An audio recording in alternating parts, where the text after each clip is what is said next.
Sports presents the NFL as the Cleveland Browns take on the Green Bay Packers.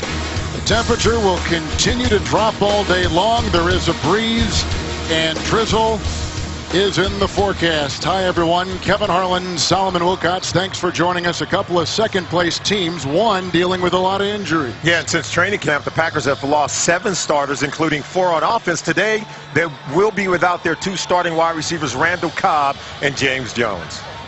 All right, we've already had the flip of the coin. Green Bay won. They will defer. Our broadcast today is in Spanish. We're available using the SAP button on your television. Greg Little is back to get that kickoff to open our broadcast and our game today from Lambeau. He's been leading the team in receiving the last couple years. Mason Crosby is the kickoff man sometimes. Tim Mastey will be taking care of it right now. And here we go with the opening boot, which is out of the end zone. I think that Mastey has the stronger leg. But in practice some this week, it was Crosby. As you take a look at second-year quarterback Brandon Weeden. He turned 30 this week. He had 5 years in minor league baseball. He was a first-round pick out of Oklahoma State last year by the Cleveland Browns.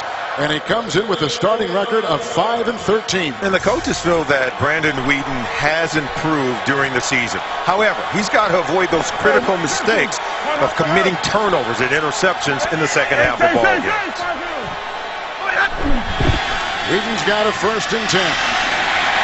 Willis McGahee with a gain of 1. You can see Jolly and a couple others jumping on him. And there's the offensive line. Joe Thomas is a 6-time Pro Bowler. Alex Mack, probably the 2nd best center in pro football. The weakness is the right tackle, 2nd-year player Schwartz. Here you see the playmakers, including 84 Jordan Cameron and the wide receiver Josh Gordon. They are players that have made an impact so far on this team. Like Jordan Cameron, one of the best receiving tight ends in the NFL. 2nd down and 9.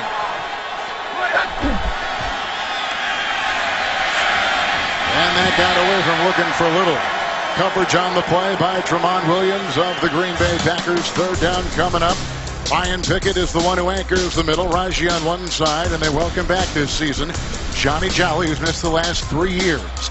Linebackers, a story today. Mulumba, the rookie, will be starting at the left outside. Neal, bad shoulder and all on the right. Hawk is coming off a 3-sack game last week in Baltimore.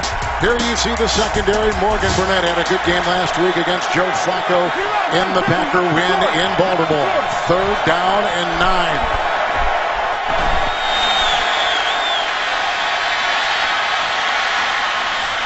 Boy, that one sails on him too. Some bad throws. Little was again in his sights. Incomplete. 3 and out, and the Cleveland Browns have got a punt on their first possession. Good protection for Brandon Weeden. Just clearly throws it way over the head of the intended receiver, Greg Little. Pass should have been complete for a 1st down by Brandon Weeden. Getting off to a bad start as he's thrown it high on 2 pass attempts. Spencer Lanning will be punting for the Cleveland Browns. He back will be the rookie out of Iowa, Micah Hyde. There's a bit of a breeze inside Lambeau today. Here comes Hyde. Brought down by Groves. 40-yard line is where he goes. Also Chris Owens right there. 18-yard return, 37-yard punt, which takes us to 29-year-old Aaron Rodgers. 1st-round pick out of Cal in 05. Waited behind Favre. Took over in 08. He's had 4 4,000-yard passing seasons. He's won a Super Bowl and an MVP, and off again, Solomon, to a great start to a season. And in the words of many of the Cleveland Brown defenders, Aaron Rodgers is the best quarterback they'll see all season. Plays at an elite level in every phase of the game. Rodgers 1st and 10. Testing him already and going outside for Boykin. Incomplete in the coverage by Buster Screen. Boykin starting because of all kinds of injuries. Here's the line, a rookie in Bakhtiari at the left tackle. Barkley, a 2nd-year player at the other tackle position. Sitton moves over from the right to the left side this year.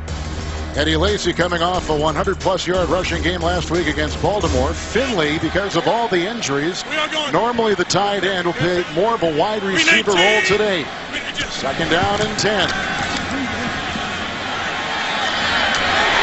And the screws right to Finley. Brought down by Hayden at the 15-yard line. Jermichael Finley with the catch.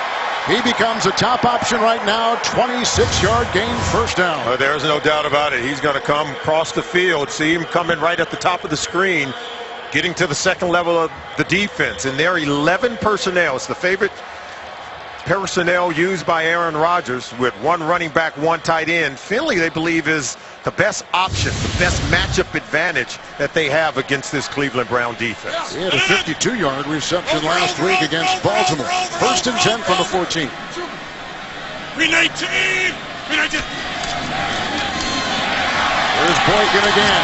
Tripped up nicely on the side by Stream. Got to the 11-yard line and a gain of about 4 on the play. Big, stout defensive line. The emerging player is Phil Taylor. He's the nose tackle. Bryant has the most quarterback pressures. They welcome back Jabal Sheard. He's missed the last couple games with an injury. And the headliner here is Hayden. Screen has already been in a couple plays.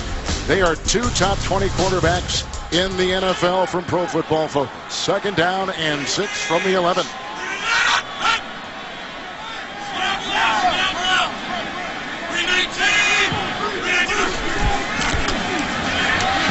Finley again. He got by Robertson. He gets by Gibson and takes it in for a touchdown. A 10-yard touchdown pass. And the leap. And Green Bay quickly on top.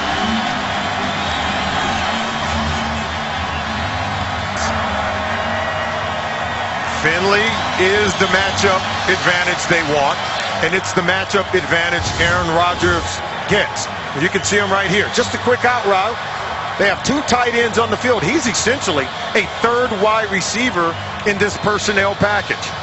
They just slip it out to him, and then he just rambles in for a touchdown. Very difficult to tackle in open space. Crosby with the extra point. 7-0 Green Bay. So they got the good return on the punt from Hyde. There was a 26-yard completion to Finley, and then the 10-yard touchdown pass from Rodgers to Finley. So Rodgers with his 11th touchdown pass of the season. They go with what we call 12 personnel. 1 running back, and then look, 1, 2 tight ends. That's Finley at the top. You'll run the out route, and it's the matchup advantage they want. He's like what we call a third wide receiver. You see Craig Robinson, that's the matchup they want. Tight end versus linebacker. Then he breaks the tackle of the safety and still able to get it in. That's just using an athlete. What did Mike McCarthy tell us about Jermichael Finley? Said that he gives us a wonderful advantage against most defenders with his overall athleticism, and you see the power creating yards after the catch. So Finley gets it. Last season, 61 receptions. 2 big ones on that drive, including the touchdown pass for the number 2 offense, Solomon, in the NFL, and number 4 through the air. Now, the other tight end they had on the field was Andrew Quarles. So they're going with 2 wide receivers, 2 tight ends, with both receivers out of today's game. Caste again sends it deep, and Little lets it go over his head. Another touchback. They'll start once again at the 20-yard line. Will the Cleveland Browns? They come in 3-3. Lost at home last week to Detroit, 31-17. The Packers, as we mentioned, with the 2-point win against the champion Baltimore Ravens, 19-17.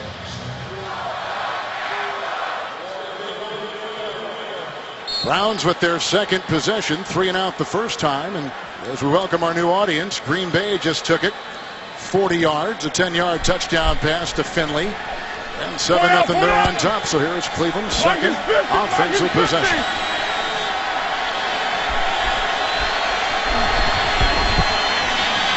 And Willis McGahee, he was signed after they traded Trent Richardson.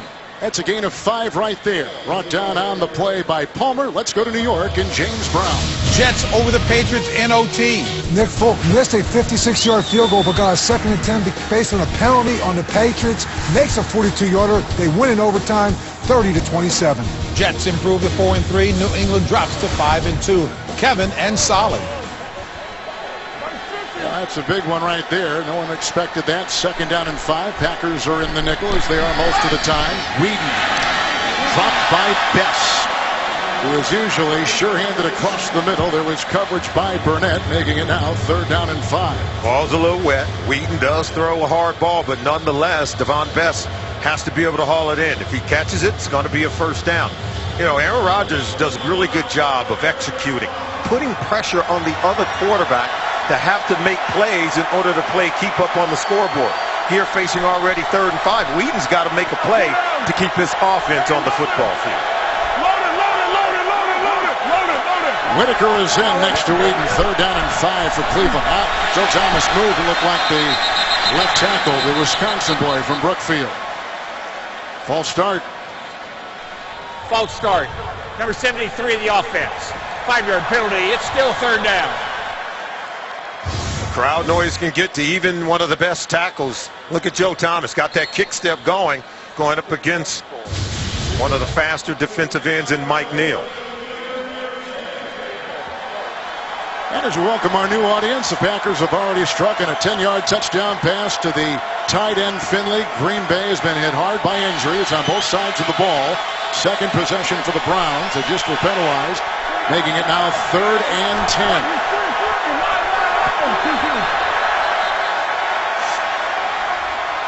And a timeout with 11:44 to play in the first. Whedon and the Browns to talk things over here at Lambeau in Green Bay. Throwback Sunday for the Packers. Uniforms from 1929. That was the first season for a string of 13 championships for Green Bay. After the timeout by Cleveland, 3rd down and 10. Their second possession. He's got the time, and again he's off target. Boy, does he look bad to start things off. The pressure coming up the middle from Hawk. It's 3 and out. They were looking for Devon Bess. Well, it's just not a clean pocket. And look, you can see just the pocket collapse. A.J. Hawk just rips right through Chris Ogbonnaya to get pressure in the face of Wheaton as he's throwing that ball. A.J. Hawk has been a madman here as of late. 3 sacks 1 week ago. Probably the best game of his career. That was against the Baltimore Ravens. Leads the team in tackle. The second punt, and that baby was just about blocked by Chris Banjo. Fair caught, 38-yard line by Hyde. The flag is down at the 9, where the punt was launched. As you take a look at our official, our referee today, Jeff Triplett.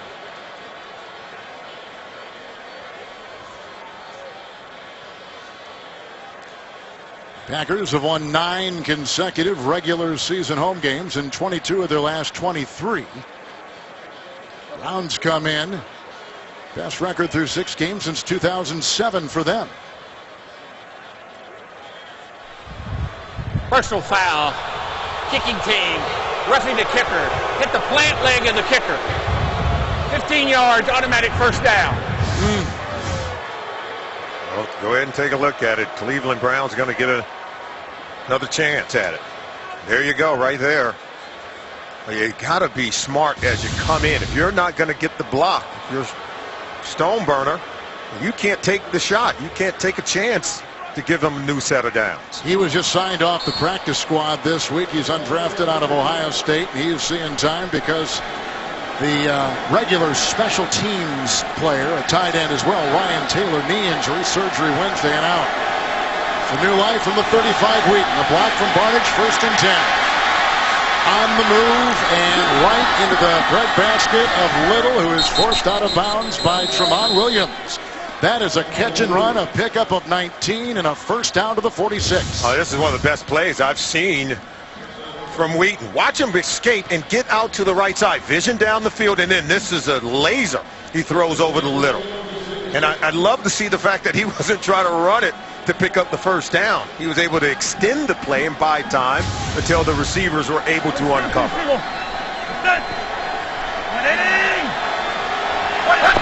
With McGahee in the backfield, who gets the call right here. The 32-year-old running back on 1st and 10. Hit on the play by rookie Nate Palmer. That's his first NFL tackle.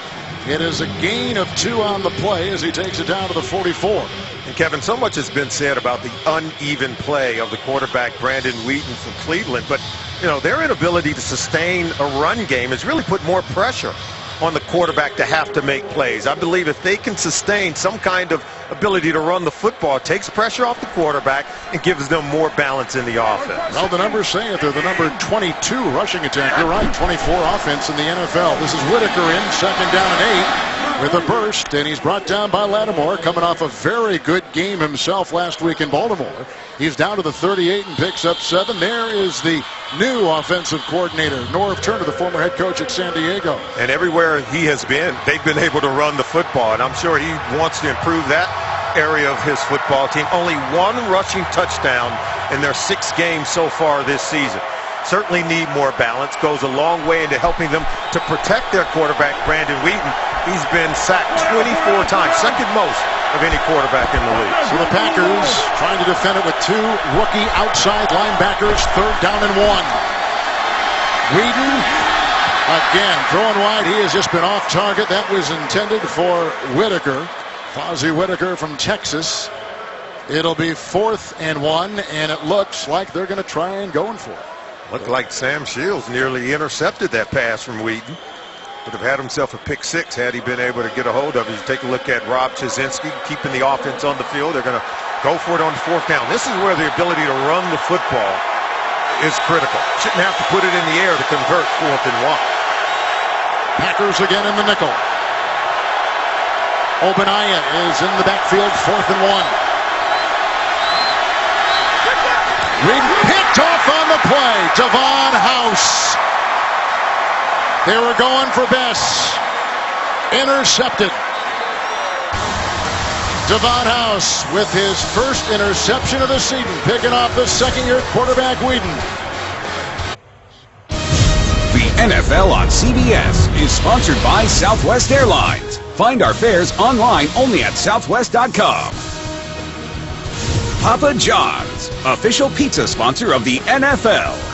And by Ford. Only Ford gives you EcoBoost fuel economy and a whole lot more. Green Bay only has 3 team interceptions. Number 3 registered moments ago by Devon House. That turns it over to the 44. Here come the Packers on their second possession. 10-yard touchdown pass to Finley. The first time Aaron Rodgers on 1st and 10. That's high, looking for Jordy Nelson. And the coverage on the play by Joe Hayden. 2nd down and 10. You know, without Randall Cobb or James Jones in the game, they're going to go with not their 11 personnel. When you hear these 11 or 12 personnel, the first number refers to how many running backs are in the game. The second number refers to the number of tight ends. 12 personnel has been the package of the day. 1 running back, 2 tight ends. And for every personnel grouping, there are 5 eligible players who can catch the ball down the field, and the defense has to match up. 2nd down and 10. It's Boykin outside.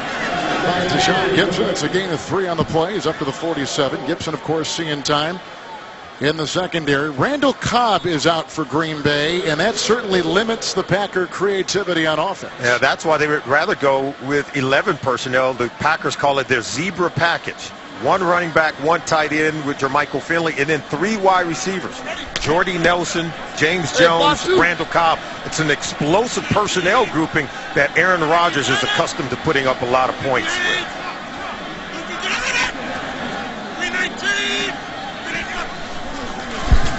Aaron Rodgers on 3rd and 7. Good looking reception. Boykin out of Virginia Tech makes the grab. Brought down by Chris Owens. It's a 14-yard gain to the 39-yard line of Cleveland.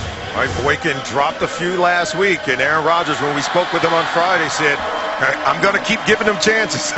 You know, Aaron's sort of like Tom Brady is right now with some young receivers, having to show patience while the young guys develop. Yeah. Here's Finley now at the bottom of your screen. James Jones, of course, is out as well with a knee injury. Didn't practice all week. And a 1st and 10. And a look right here at the 2nd round pick out of Alabama. That is Eddie Lacy. Drilled across the way. Hit by Owens and Robertson. Gain of 2 on the play to the 38. So missing Cobb, we talked about that, and no James Jones, who, by the way, led the NFL in touchdown receptions a year ago with 14. They're missing a lot of productivity. 4 touchdown receptions between the 2 of them, and over 700 receiving yards, and that's just through the first 5 games of the season. So, Aaron Rodgers is having to work with some different parts on the field today. Yeah, 5-2. Cobb, by the way, on the injured list with the designation to return. 2nd down and 8. Lacy blocked by Evan Dietrich Smith, and a tackle is made as he takes it inside. Gain of 6 on the play. Down to about the 31-yard line. Mingo was down there, the rookie out of LSU. In fact, that's an LSU Tiger tackle and an Alabama Crimson Tide player. How about that? We asked Aaron Rodgers, hey, you've been used to playing without some of your receivers. You've had injuries before. What's the difference this year? You know what he said? For once, we finally have a run game. He feels that the pressure is off of him.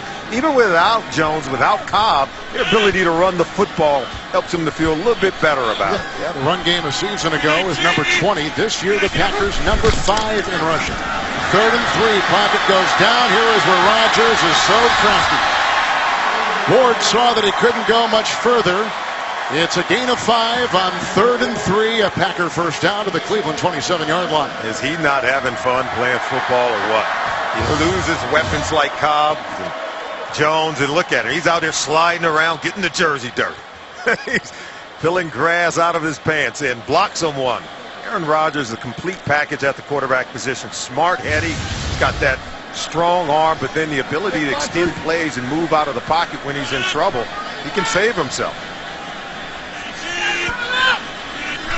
On the 7th play of the drive, 1st and 10. Got away from Kruger. Going outside and incomplete. Good pressure. Corliss was in his sights on the near side. It'll be 2nd down, as Mike McCarthy told us on Friday after practice. He's playing winning football for his team. No, he really is. Making good decisions. And you can see when the protection breaks down on that play there, Kruger had Aaron Rodgers right in his sights. Should have had him sacked. But the athleticism of Aaron Rodgers, he was able to save himself, made a smart play by getting rid of the football. Saved a sack there and then kept himself from committing a bad play.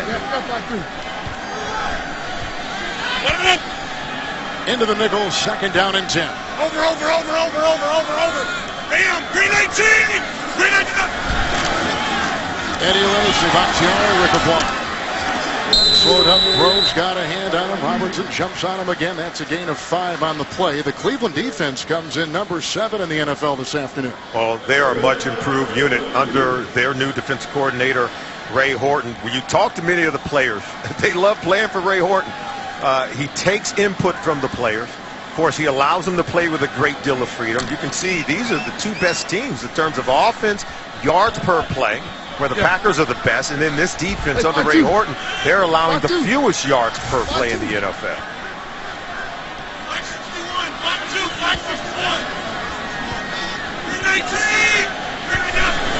3rd and 5. Lacy finds a hole, and there he goes for the first down. Brought down the play by Owens. The burst over the left side. A run of 13. Green Bay, 1st and goal to go with the 9. Look at Josh Sitton right here, and then Bakhtiari. And this is just a stretch play. He's just looking for the alley. Stick that foot in the ground. Look at him. Right between the guard and tackle to the 2nd level of the defense. Tough to tackle. Eddie Lacy. And what did T.J. Ward tell us about Lacy? He's a big guy, but he's faster than you think, and I think that was a clear illustration. Sitting that left guard is as good as there is. A Pro Bowler a season ago. Great block. 1st and goal at the 9. It's Lacy again. Pulling his line with the block. Lacy climbing his way to the 1 on a gain of 8. This offensive line is the reason why there's a run game. Look at number 70. Look at T.J. Lang. Getting out there, putting a body on a body. Lacy can keep his footing. He's going to score a touchdown there. Not easy today. It's a wet field down there. This team, they had gone 44 consecutive games without a 100-yard rusher. And, of course, over the last 4 games, they've done it 3 of the last 4 times with 3 different guys topping 100 yards running the football. T.J. Ward made that last tackle. 2nd and goal at the 1. Kuhn is the fullback. He'll give the block, and Lacy carves his way in for a 2nd Green Bay touchdown. Well, Aaron Rodgers talked about it. He loses 2 top receivers, and he feels good about the offense because of guys like Eddie Lacy and Franklin. Their ability to power in the run game. This is a new look for the Green Bay Packers in 2013. The rookie out of Alabama behind this offensive line is giving them balance, giving them power, and red zone offense to put points on the board. I think now there's a lot of Rookie of the Year discussion regarding Lacy, especially after dropping 120 last week on the Ravens and getting a nice touchdown right there. He is making headlines in Green Bay. Crosby with the extra point, making it 14-0 Packers. They cash in on the interception of Whedon by House. And then Lacy, who on that drive ran for 13, takes it in from 1. Well, the Browns and Packers met in the 1965 NFL Championship game here at Lambeau. Vince Lombardi was looking for his 4th NFL championship. Packers opened up on a 47-yard touchdown pass. Bart Starr to Carroll Dale. That was the final game for Jim Brown. He was held in check. Paul Hornung had a 13-yard touchdown run, sealed the win. Packers, and there's a look at Jim Brown, who is in attendance today. He is a special advisor and consultant to the Browns. That was the Packers' 9th overall NFL title, 6th in the championship era. They've won 13 NFL championships, the most in the league. Whitaker from the 2. Signed recently and takes it up the side, the former Texas Longhorn. Returns it 31 yards. So another look at Brandon Whedon, who threw an interception the last time out there for Cleveland. 3:38 in the first. The NFL on CBS is sponsored by Outback Steakhouse. No rules, just right. And by Bud Light, official beer sponsor of the NFL. Wonderful Green Bay Packer Hall of Fame right here in Lambeau. In fact, it's so good that the Pro Football Hall of Fame in Canton, Ohio have come here and seen what the Packers have done so well. So after a 1-yard touchdown run by Lacy and an interception of Whedon, 1st down and 10, and outside it goes, looking for the tight end Barnidge, and the coverage on the play by A.J. Hawk, 2nd down and 10. Well, Whedon's gotten off to a rough start, Kevin. 1 of 8 now in the game. Started off throwing high over the head of Greg Little, had a pass dropped by Best, and then another high throw under pressure with the trash at his feet. Gets picked off by Devon House. He's got to settle himself down, get the ball out quick, but he's got to be sure and decisive when he does throw the football. Working with a couple tight ends, 2nd down and 10 for Whedon. Willis McGahee hit by Hawk about the 38-yard line, and the gain of about 4 in the play for McGahee, who turns 32 tomorrow, 4-time 1,000-yard rusher. Original number 1 by Buffalo, with Baltimore and then Denver the last couple of years. This is the area where they can drastically improve as a football team. They've got to be able to run it better. We talked about Norv Turner's offenses on Rod Chazinski, the head coach. They've always been able to run the ball. The Browns have now gone 13 consecutive regular season games without a 100-yard rusher. Ogbonnaya now in, 3rd and a long 5. That's Cameron with the catch. Up to the 42, drilled by Micah Hyde, the rookie out of Iowa. 4-yard gain. And that will put the ball about 1.5 yards shy of the first. Cameron is one of the few consistent weapons the quarterbacks have had here in Cleveland. Jordan Cameron, Josh Gordon, home run hitter. They've yet to try him deep. Ogbonnaya, the direct snap, Wildcat, and I don't think he got it. Packers read it well. Kuhn was there. Packers were back to retrieve what they thought was going to be a punt. And of course, Kuhn trying to get some retribution for the special teams gaffe of a week ago when a punt was partially blocked and he got it as it crossed the line of scrimmage, and he comes up with a very alert play right there. They'll bring the chains across the way to see just how close they are to a 1st down on that 4th. This is going to be all about the spot, but watch 22, Jerron McMillan, and then Kuhn also. See there, 22 and number 30. McMillan and Kuhn sniffed it out. You know, Cleveland, they're not afraid to coach aggressively. It's one thing the players like, and they're going to pick up a 1st down here. How about that? I thought it was a generous spot, to be honest with you, Kevin, because I think your initial call that they were going to be short. Let's take a look at this. There's a hit there. Ball down. Elbow down. They may challenge that spot. They could easily challenge that spot. Give Rod Jasinski a lot of credit. He's coached this way with this football team, and there you can see Coach McCarthy, he's going to throw it out. He's going to challenge it. He believes they got a more favorable spot than they deserve. He's going with the elbow down. I think it's a good challenge.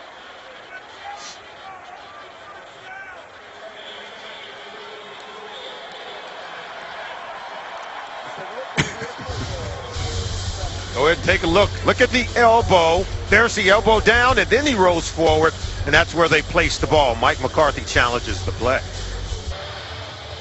Now watch the elbow of Chris Ogbonnaya, as this is what the officials are taking a look at. That right elbow down right there, but then they mark it at the 44-yard line, and that elbow made contact at the ground when the ball was still at the 43.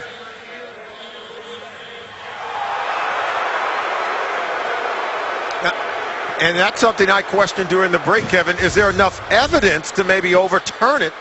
Because you can't, where's the ball? Where do you mark it? We know he's down there, but is the ball not at the 44-yard line where they actually marked it? I believe they gave him forward progress after that elbow made contact with the ground. Mike McCarthy unhappy with the ruling on the field. Whitaker in the backfield, first down and 10 for Whedon to Whitaker, short and incomplete. And Palmer was there to cover him up. Whedon's really struggling, Kevin. 2 of 10 to begin the game. And even on these short throws, whenever they have a play like that called, Norv Turner's trying to help his quarterback, trying to help him to get into rhythm, to get some easy completions, but Whedon's not setting his feet. He feels rushed, hurried, and so he's throwing either high or low to his intended receiver. Packers sticking in the nickel. Again, the 2 rookie outside backers, second down and 10. McGahee, great read that time, and it was made by Lattimore, who had his first start last week in that Baltimore game with 5 tackles, no gain on the play. And fantasy football fans, check out CBSSports.com Player Challenge, a new 4-week game with a cash prize in every league. See rules and sign up at CBSSports.com/challenge. 3rd and 10 for the 3rd down so far of this Cleveland team, at least coming into today. Not very good. Number 25 converting only 3 of 4 and 0 of 4 today.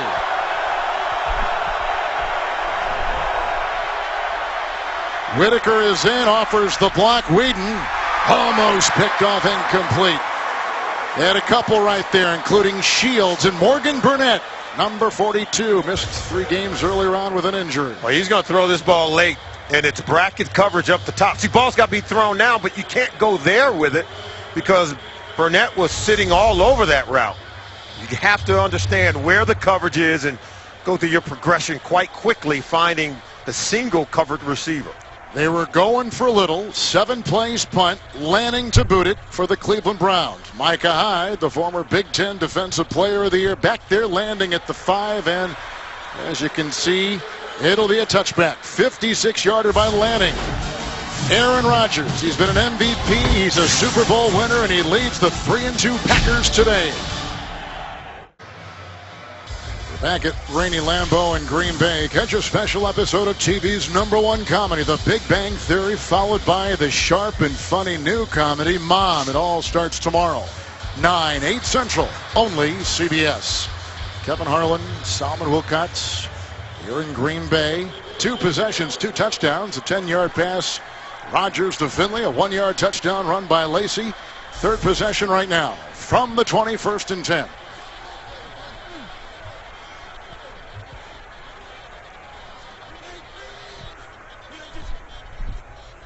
Outside they go. They want to get Boykin going early with no Cobb and no Jones. And Ward led the group. Jackson there at the bottom. Gain of 5. Quick throw to the 25-yard line. Yeah, Boykin is trying to follow in that same role as a Randall Cobb. And the receivers, we talked to Jordy Nelson about it. Their ability to create yards after the catch here in Green Bay. He said it's sort of a tradition amongst the wide receivers. Something they talk about in their room. The ability to run with the football, something that all of them seemingly have been able to do, whether it's Cobb, whether it's James Jones or Jordy Nelson. Now Boykin trying to get the same things done. Boykin has 4 catches for 26 yards already. 2nd down and 5. Lacey bumping into Sitton and brought down by Ward. Ward is a sure tackler, second leading guy in that Cleveland defense. It's a loss of a yard. It's back to the 23. Well, something they've been able to do is convert third downs. They've converted all 3 of their third down opportunities in the game today. Mike McCarthy making good use of their ability to run the football. Well, the 314th consecutive sellout today at beautiful Lambeau in Green Bay, albeit rainy. At the end of one, Rodgers a touchdown pass, 14-0 the Pack. Day of injuries for the Packers. Jones is out, Cobb is out, Boykin's caught 4, Nelson hasn't caught any. Boy, you know, I don't think we can ever minimize this quarterback working with young receivers, getting them up to speed. Yeah, and in a moment like this on third down, look for the ball to go to Jermichael Finley. 3rd down and 6 to begin the second quarter. Underneath, Jordy Nelson. From behind by Bryant. It's a gain of 13 yards on the play, and Nelson takes the ball up 2, and a flag has been thrown back at the 15. The gain was up to the 37-yard line on the play as it stands right now. After the play, personal foul, number 99 of the defense with a headbutt. 15 yards added to the end of the play, 1st down. Paul Kruger gets called on the play, and what great protection from the offensive line for the Green Bay Packers. Aaron Rodgers ripped through his rotation. He looked for Finley initially over to his left. Then he comes down and checks it down to Jordy Nelson for his first catch of the day. You know, Joe Hayden's been following him all over the field, and that's why Aaron Rodgers is forced to go to some of the younger receivers, Kevin. And it's an adjustment period, not only for the quarterback, but certainly these receivers. It really is. When you lose valuable receivers like James and Cobb, you got to go to these young guys. And Aaron Rodgers talked about the need for him to be patient today. With the 1st and 10, Barkley holds off the block. It's Jermichael Finley, chased and belted on the play by Gibson. This man has got a lot of different hats he wears. Another flag has been thrown because he's got the skills of a receiver. Number 67 in the offense. 10-yard penalty. Still 1st down. Well, I called out Barkley, but he's got the skills as a receiver. So Mike McCarthy says, yeah, we're going to put him in some receiver-type positions, even though he is a tight end. So by going 12 personnel, you get 2 tight ends on the field. You get Quarles and you get Finley, but he's like the 3rd wide receiver today. And that's why we expect the ball to go to him in crucial moments, as you saw Aaron Rodgers getting it to Finley. That play is going to come back because of the penalty against Barkley. But Finley's got a lot more coming his way today. But they're also expecting some of these young guys to get in on the act. Yeah, you see right there. That was the hole. Taking them to the ground. Trying to hold off Sheard, and that is a handful. 1st and 20, Eddie Lacy. Grabbed by Kruger, a high-priced free agent from Baltimore. Stops him in his tracks. No gain on the play. This defense of Cleveland, and we've talked a bit about it.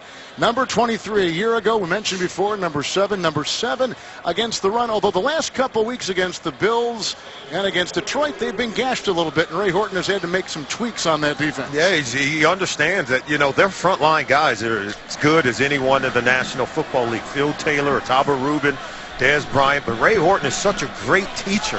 He allows these guys to have input on the defense. They play with a great freedom to go out and make plays. In the nickel, 2nd down and 20. Here comes Sheard. And outside they go. It's Jordy Nelson with the catch. That matchup against Joe Hayden will be a good one to watch all day long, up to the 47 on a gain of 5. And Joe Hayden and T.J. Ward, as you take a look at the bottom of the screen, look at Hayden. He stays on top in man-to-man coverage. That's why he doesn't get beat, doesn't give up big plays. He doesn't mind allowing Nelson to come back to the ball for a small gain there, but he's going to have to be patient because sooner or later, Aaron Rodgers is going to dial up one of those play-action long home run balls to Jordy Nelson, and boy, can he go get it. Miles White in the slot above, Kuhn in the backfield. 3rd and 15. Green Bay needs the 40, make it the 38-yard line. There's a false start. False start. Number 88 the offense.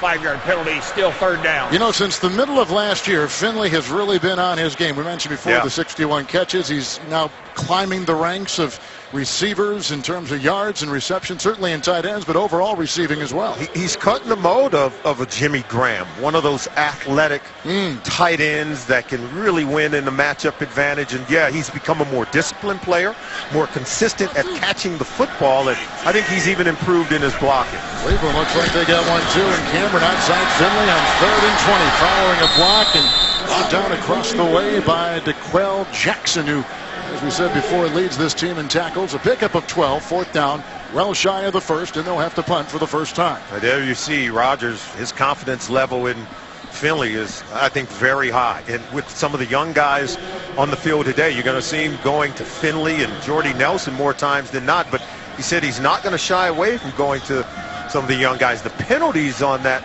possession really derailed Aaron Rodgers' ability to convert first down.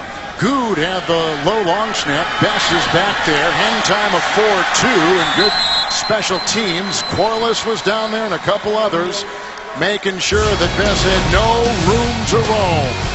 41-yard punt. The Browns offense comes back out when we come back to Green Bay.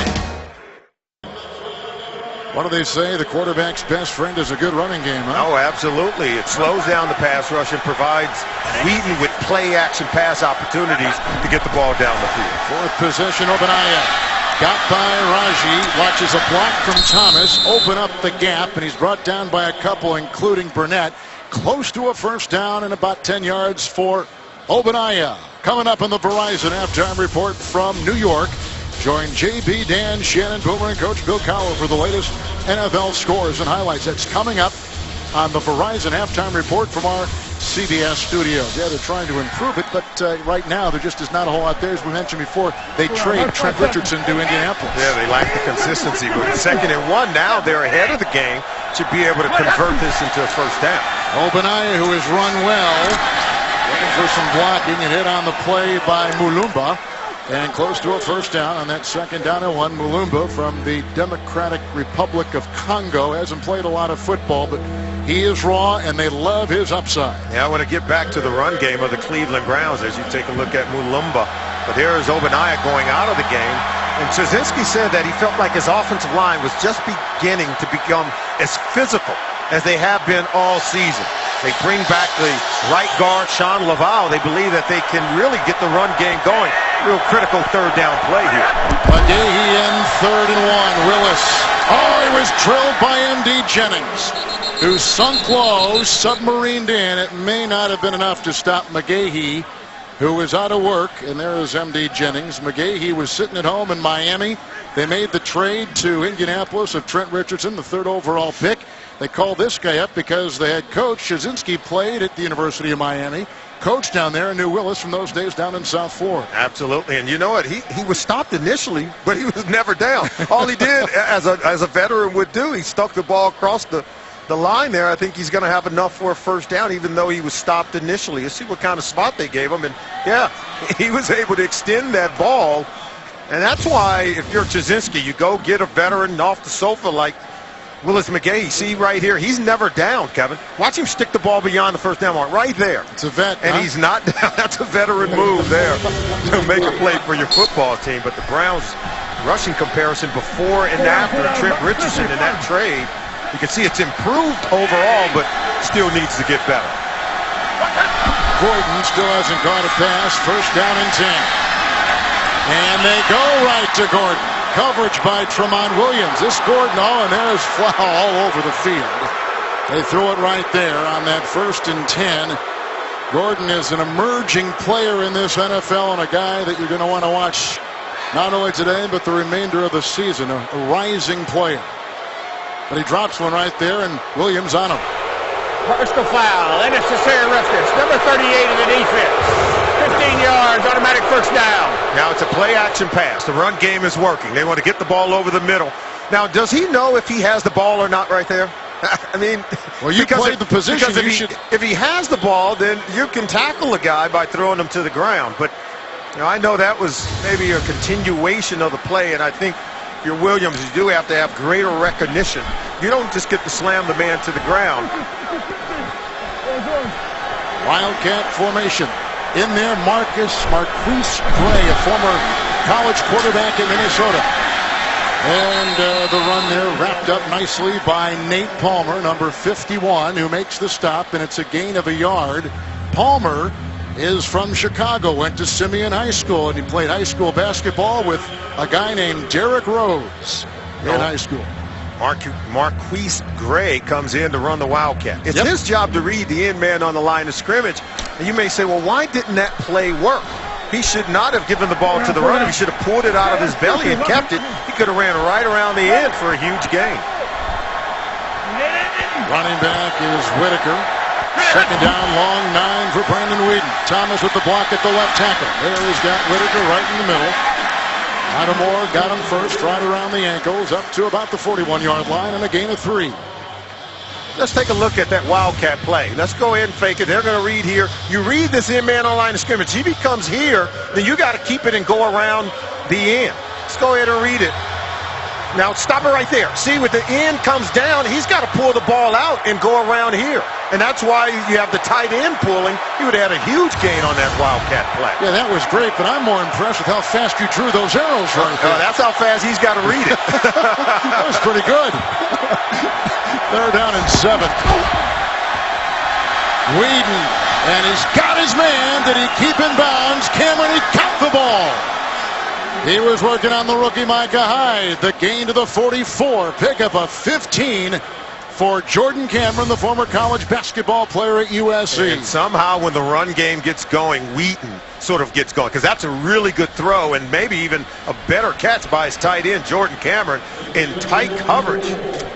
That's just a wonderful catch, because Micah Hyde was right in his hip pocket, still able to haul it in. Coming into today, 38 receptions, the most by a Browns player in the first 6 games to begin a season.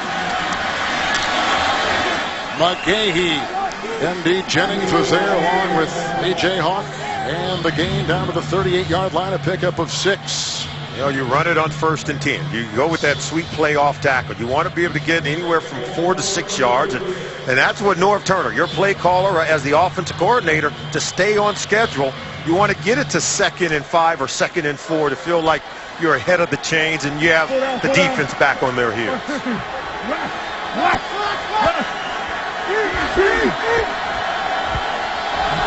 McGahee in, 2nd down for Weeden. Now some rhythm with Little catching the ball and escorted out of bounds by House. Hit on the play by Lattimore. The gain down to the 31. He picks up 7 on the play. 2014 Pro Bowl balloting is open and unconferenced for the first time ever.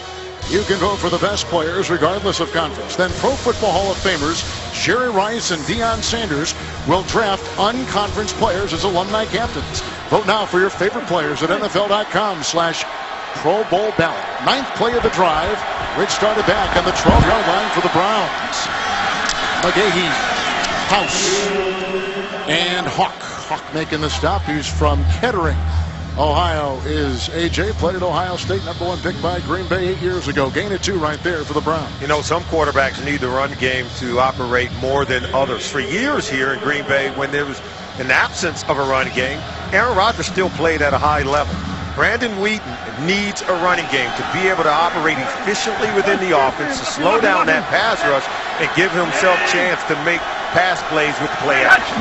Tight end, 2nd down and 8. Good block by Thomas, but on the other side, here he comes, Mike Daniels, racing through, 2nd sack of the season.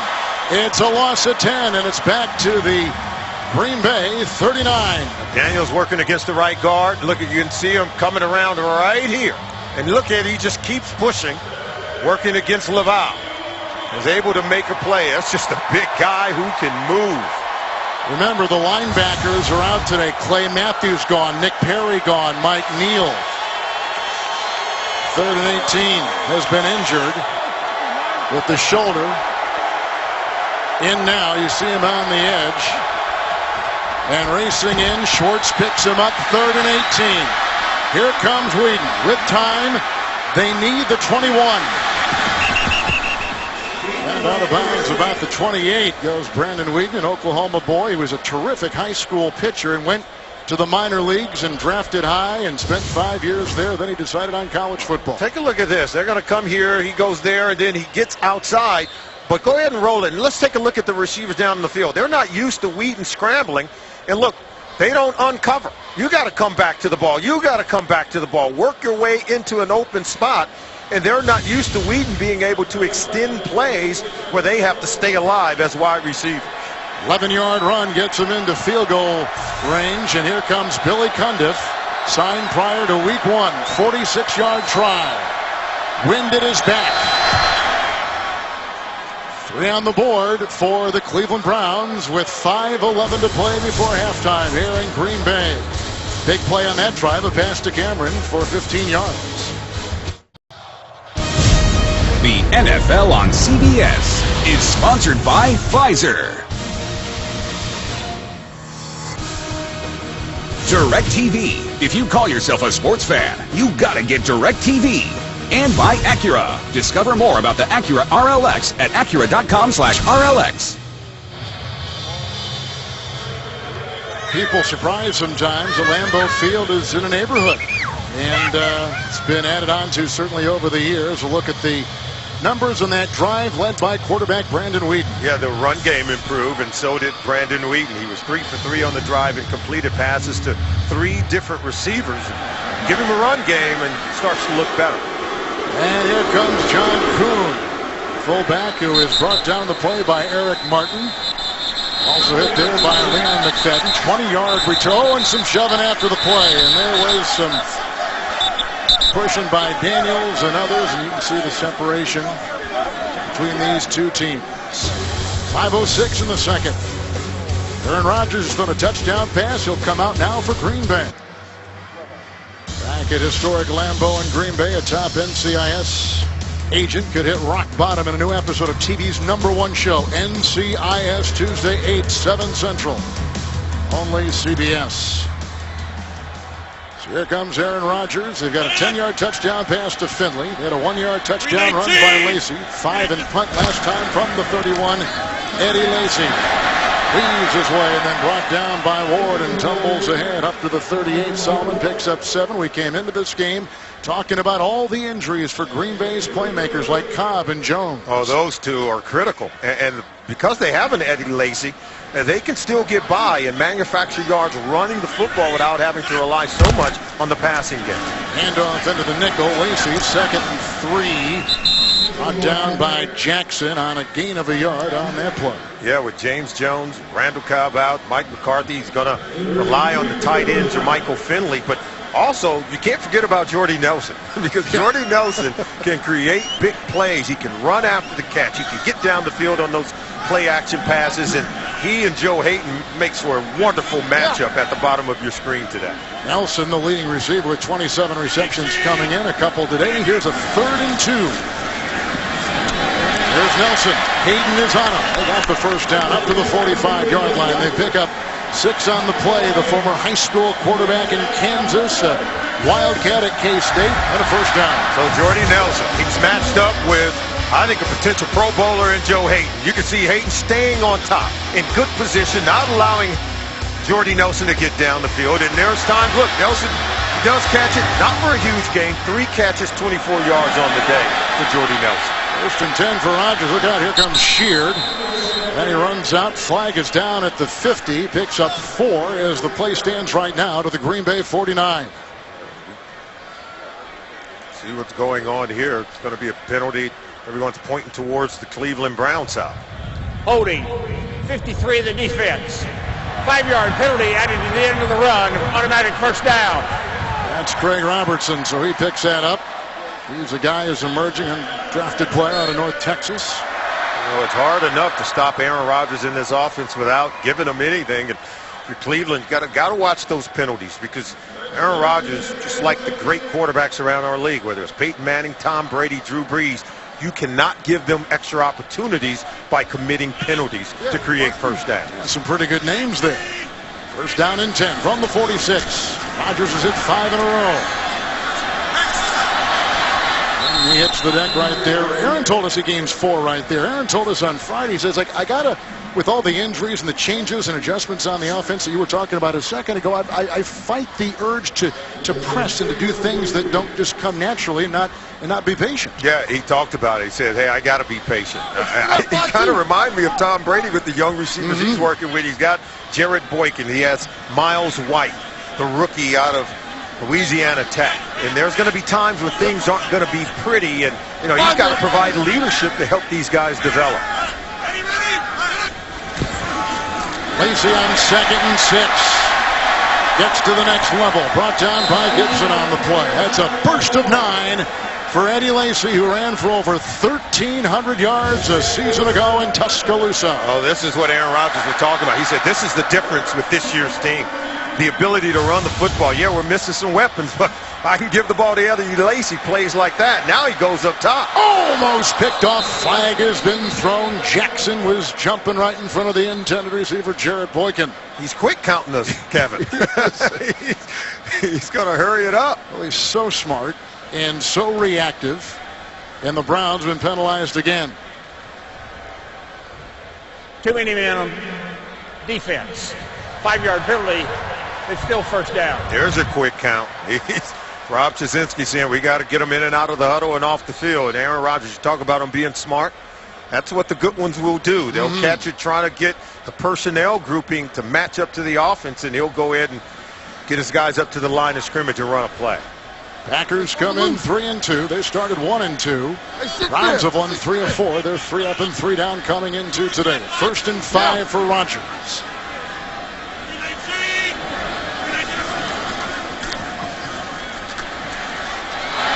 In the middle, this is Lacy. Only his 4th reception of the season. Hit on the play by Robertson. He picks up 5, very close to the first down, about the 23, which takes us to the 2-minute warning. They love their team. Oh, yeah. There's something in the cheese around here, isn't it? There's just something. They do love their team, and they don't get cold here. At the 2-minute warning, Green Bay with a couple timeouts. Browns the same. 1st and 10 from the Cleveland 23. Franklin in the backfield. And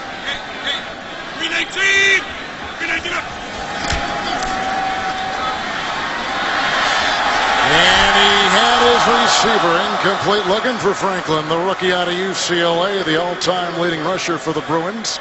A little high right there. And the pocket was falling around him. Oh, yeah. And Aaron Rodgers, take a look at his feet. He gets a little bit out of it. See, he didn't set his feet because he knew he had Franklin open. And if they score here, they would have scored on 3 of their 4 possessions in the first half. You get the sense he's locked in on this defense. He's familiar with it because it's the same defense that Dom Capers runs here in Green Bay. That 3-4 zone blitz scheme. He's familiar with what he's looking at with this Cleveland Browns defense. Same defense you played in as a player. Yeah, it all started in Pittsburgh with Dick LeBeau. Dom was there. 2nd and 10. Underneath. That's caught by Miles White. First NFL game. The rookie out of Louisiana Tech, undrafted. Signed off the practice squad this week with the injuries to Cobb and to Jones, and he makes his first NFL catch in his first NFL game. Gain of 9 right there. 3rd and 1. Going to keep the same personnel grouping this defense on the field. Won't allow him to substitute. Going with no huddle.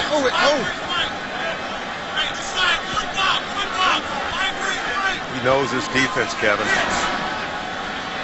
Plenty of time to operate. Too easy to play clock up there. Only at 5 right now. Franklin. Mingo got him. He's the #1 pick out of LSU. Gain of 5 on the play. They get the first down. It'll be 1st and goal to go for the Packers.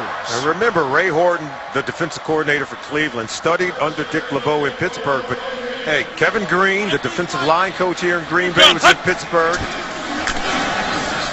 We go inside again with Franklin. 1st and goal. A pickup of 2 right there for Jonathan.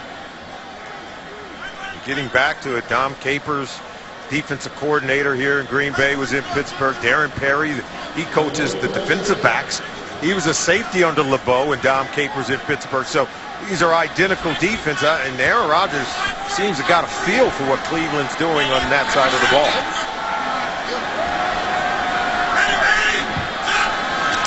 Second and goal at the 8. Deflected at the line. Coming in, Kruger may have been one of the guys. Gibson was coming through 2. I'll have to see the replay. I don't know if Tashawn Gibson was the one to get a hand on it. I'll give these guys credit. Coming off the right side. See, Gibson, 39, he gets the hand on it. He knew exactly where Rodgers wanted to go. Look, hot route. Wanted to go down at the bottom of your screen to Miles White. Rodgers has third and goal at the 8 with the timeout taken by the Cleveland Browns.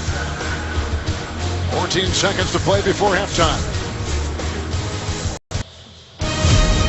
The NFL on CBS is sponsored by Domino's. Visit Domino's.com. And by State Farm. It pays to double check. Talk to your agent today. At halftime, we'll take it to New York in our CBS studios for the Verizon Halftime Report. JP, Dan, Shannon Boomer, and Coach Bill Cowher. Scores, news, highlights, a lot of great early games today in the NFL. Here comes the 13th play for Rodgers and his offense on this drive. Third and goal at the 8. Pretty important play, too, for the Browns. If they can keep him to just 3. Rodgers pressured by Kruger. And throws it away. So the Browns defensively do their job. They'll limit Green Bay to a 3-point try as there was good pressure and it was handed in by number 99, Paul Kruger. That was excellent pressure. Really good defense by the Cleveland Browns down inside the red zone to keep the Green Bay Packers from scoring a touchdown. Remember, the Packers are going to get the ball with the first possession in the second half. You give them a touchdown here and then put them right back on the field with Aaron Rodgers. Allowing even more points, this game could separate very quickly. Good job, too, by Desmond Bryant. Here is Mason Crosby, 26-yard try. 3 more on the board. Packers on top 17-3 with 3 seconds to play in the first half. Crosby puts it in.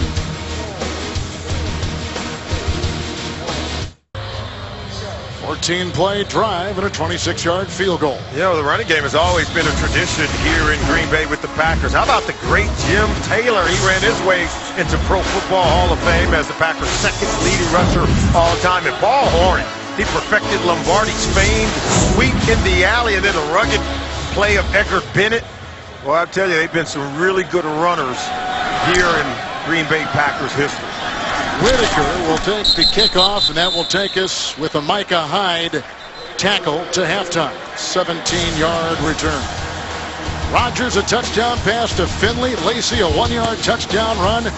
Packers at halftime. We'll be back with the Verizon Halftime Report. You're watching the NFL on CBS. Tack on a 1-yard touchdown run by Eddie Lacy, and you've got our halftime score, 17-3. 3-2 Packers over the 3-3 Cleveland Browns. Diet Pepsi encourages fans to bid on pink gear to benefit the NFL Crucial Catch campaign and show your fan enough by visiting NFL.com/auction to bid for pink. Well, what are your thoughts in the first half? Not a great deal of surprise, I would take it, on both parties. Well, the Green Bay Packers are playing without 2 of their starting wide receivers, Randall Cobb and James Jones. They've been able to come out and score on 3 of their first 4 possessions, and I think that Aaron Rodgers has been very patient, given the fact that he doesn't have his full complement of weapons, and it's been a lot of pressure on him, but he's been good. He's gotten the ball over to Jermichael Finley.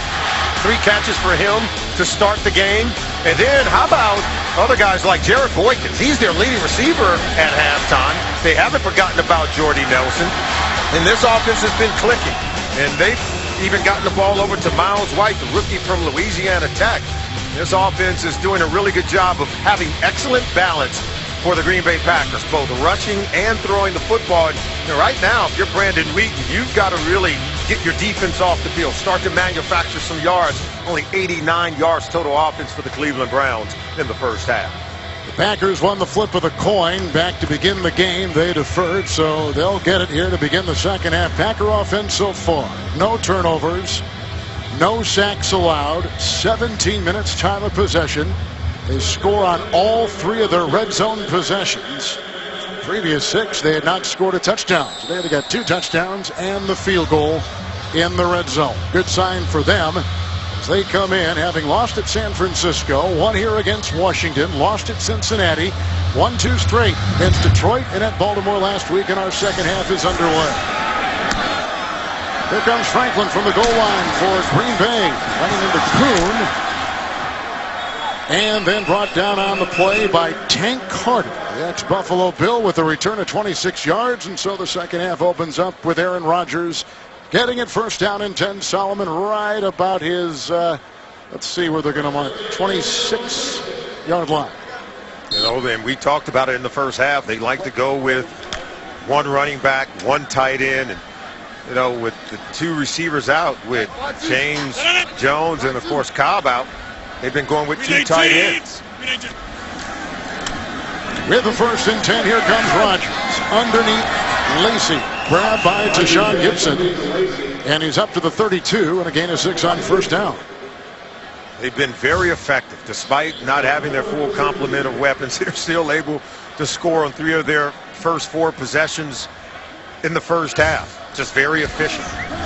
2nd and 4. Lacy got a J. Lang block and cuts against the grain. Brought down on the play after a gain of 5 by Buster Screen.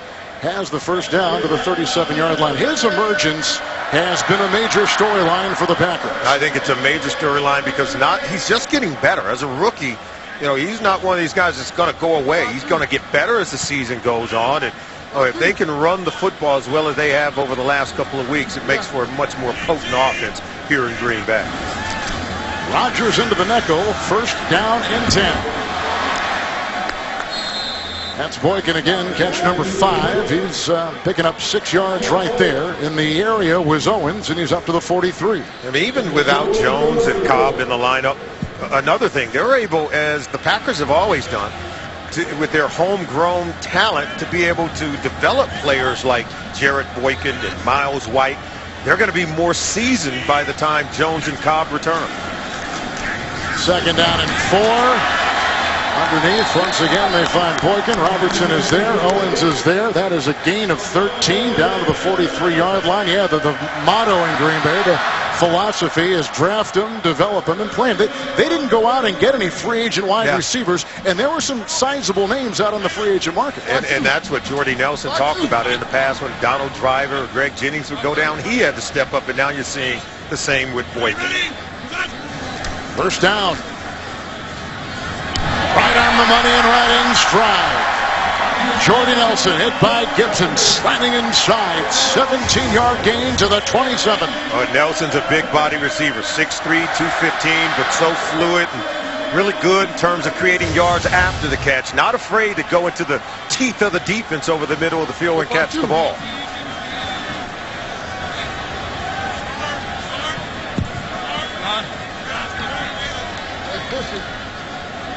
The patience of Aaron Rodgers.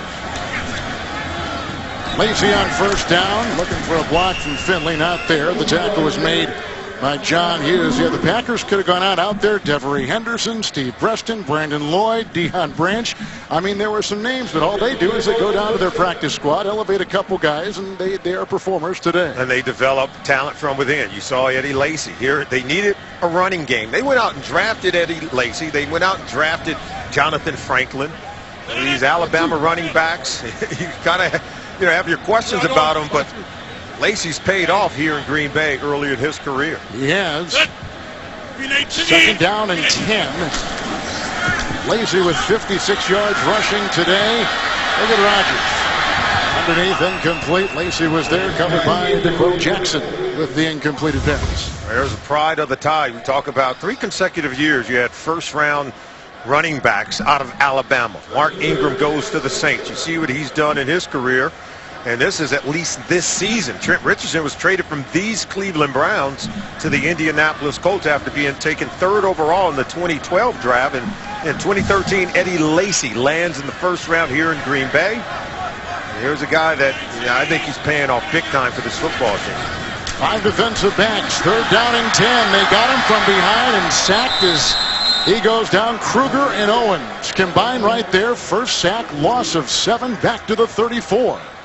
Kruger has not had a sack since opening day. There's Kruger coming in.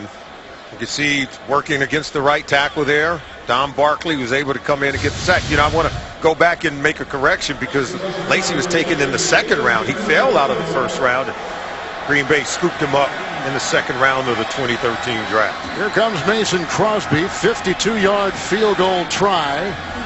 Had 4 field goals last week, including a 50-yarder. And this one is rolled. Didn't get it. A miss last week of 44, a miss right there of 52. The sack by Cleveland makes a difference.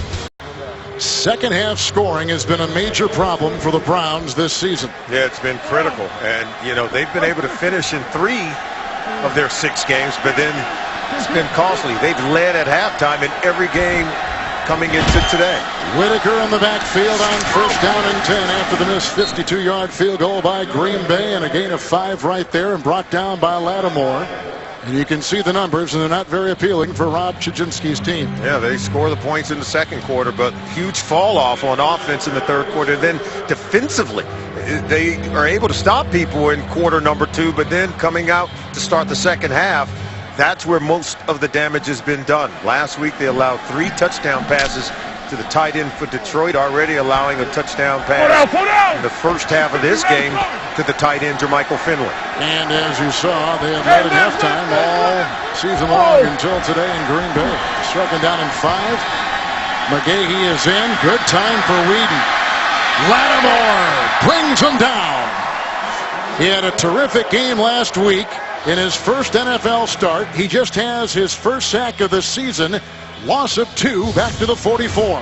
Yeah, take a look at it here. And, he's got to get the ball out quick. We talk about him releasing the ball quickly. He talked about it. And the comparison between he and Brian Hoyer is staggering in terms of the ball coming out and avoiding sacks and holding on to the football. And that's a characteristic of a Norv Turner quarterback, getting the ball out quickly. Got to get the ball out quickly, particularly when you see the blitz coming. Ball's got to leave the hands of the quarterback. A lot of indecision. 3rd and 7. They blow that baby dead. A false start. False start. Number 72 of the offense. 5-yard penalty. It's still 3rd down. Schwartz has been a problem, a concern throughout the season. Here we're talking about these 2 quarterbacks. Hoyer out with ACL surgery this past week. And the critical number to look at is the sacks per attempt. Look at that. He's getting sacked with every 8.5 attempts, whereas it takes 16 pass attempts before Brian Hoyer can hit the ground with a sack. So he's accustomed to getting the ball out much faster than Brandon Whedon. Whedon 3rd and 12 underneath. This is Little. Hyde with the slip. And A.J. Hawk goes flying into the runner. It's an 11-yard gain on 3rd and 12, about a yard shy. And let's see what the Browns are going to do. There you see the protection here, getting the ball out right now. See, ball's got to come out just as he clears traffic to Little. Little's got to get going vertical. Was able to make Hyde miss there, but not enough to get the first down. Hyde is back. Return punts at Iowa. Lanning to punt. I think I said before, he's the Big Ten Defensive Player of the Year, the Big Ten Defensive Back of the Year at Iowa. Nonetheless, has been a find for the Packers, and it's fair caught back at the 9 for Micah Hyde. That's a 40-yard punt. Aaron Rodgers will get another swipe at it here in the second half with his team up 17-3. The NFL on CBS is sponsored by Southwest Airlines. Find our fares online only at southwest.com. Pepsi, live for now. And by Toyota Care, scheduled maintenance, no cost. I would assume if you played for Vince Lombardi, that is an office that you did not want to see. Yeah, if you were sitting on the other side of that desk in one of those yellow chairs, probably wasn't good unless you were signing a new contract, right? That's Jim Ringo. Jim Ringo will tell you that story. I've heard that one. Inverted wishbone. Here's Lacy. First down and 10, diving over the middle. There was a 3-play punt possession by Cleveland. Second Green Bay possession. Gain of 3 up to the 12. Well, this Green Bay Packer team, and it's not flashy. Yeah, they have more of a running game. They have more balance in the offense. And we know that they want to score 30 points. Mike McCarthy's not shy about wanting to throw the football, but I think they're building this team to be one that can go deep in the postseason in the NFC. Green 18. Second down, long 8. Lacy dance a little bit. A flag is thrown in there. Buster Screen makes the stop. Gain of 6 by Eddie. Holding number 81 of the offense. Half the distance to the goal. It's still second down. Tonight, 60 Minutes exposes the worst kept secret on Capitol Hill. Plus, get an up close with one of the largest and most amazing creatures under the sea. 60 Minutes tonight. Only CBS. Rain has stopped here a little bit. Raw day. Temperature falling. So there were some flurries in the forecast in some of the northern reaches of the state. 2nd and 13 coming up here for the Pack. Uniforms, replicas wearing today. Back in 1929, this is what they look like. Here comes Shear. There goes Rogers. Here comes Taylor. There goes Rogers. Incomplete. They were coming at him in waves. He wanted to make sure you didn't say down goes Rogers in the end zone for a safety. He was eluding Phil Taylor and so many defenders. Watch, they're on top of him right away. Look at Jabal Shear making a move right there against Barkley. He's taking Barkley alive, and then Taylor gets the pressure. He just gets rid of it. Once you get outside of that, the box, the tackle box, you can just dump it as long as it gets back to the line of scrimmage. You can throw it out of bounds. Rubin and Desmond Bryant will be on that line for the Cleveland Browns. 3rd and 13. With the 5 DBs, Aaron throws underneath. Kuhn. Ataba Rubin jumps on him, brings him down. Gain of 8, shy of the first. Green Bay's got a punt. What an athletic play by Rubin. It's one of your down defensive linemen. He slips and falls down and is still able to run down Kuhn.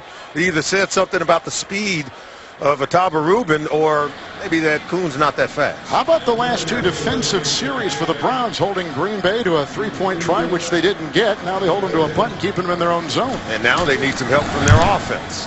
Mass day, and this is not a good punt. Benjamin reeling himself in, and he'll be in Packer territory to start the next drive. A 32-yarder with very little hang time in the 3rd. Packers on top in Green Bay. Packers come in at 3-2. Both Detroit and Chicago lost in the final minute of the game today. We'll be in Minnesota tomorrow night. Boomer and I will, for the Monday night broadcast of Minnesota and the Giants. Best beginning field position be in New York on the 46, 1st and 10. Devon Best, the ex-Miami Dolphin, brought down by Hawk. Gain of 11. That's a first down. Solomon down to the 35-yard line. Whedon got the ball out quick there. Now, they have excellent field position. Whedon's got to be able to get his team into the end zone. We told you that they struggled to score points in the 3rd quarter of the football game. The defense has pitched the 3-and-out against Aaron Rodgers in this potent offensive attack to get in great field position. He's got to do something with it. Whedon has hit his last 5. 1st and 10. The fake to McGahee. First by Hawk, and down the road it goes. Complete over the head of Gordon. And you talk about him getting the ball out quick. You know, Whedon's got to process things more rapidly. Go ahead and roll it, because at the top of the screen, you're going to get the tight end over the middle. Look at this. See, ball's got to come out right there. See, he's wide open, and that's where you've got to be able to see things, anticipate, and pull the trigger and get the ball out quickly. And I think Whedon can create more big pass plays within the offense if he can develop to that level. McGahee in the backfield, 2nd down and 10. Up the middle they come. Hawk can't get him.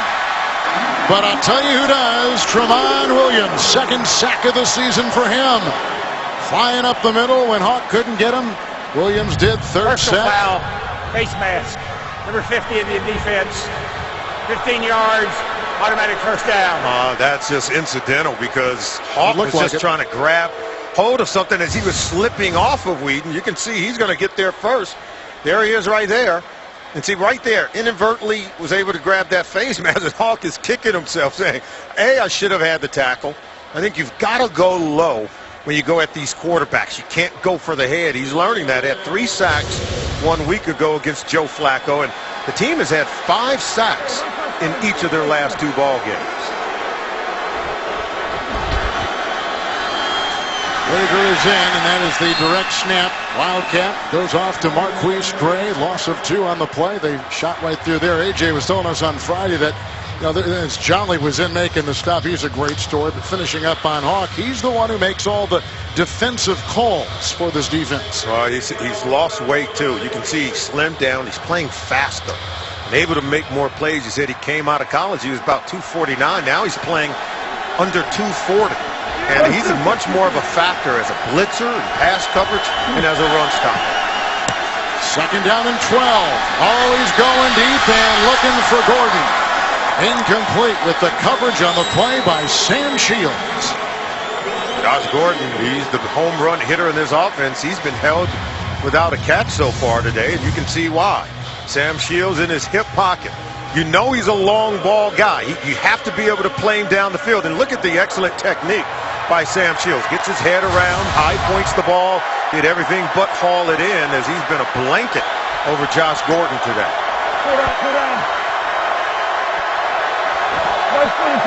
It's 3rd and 12.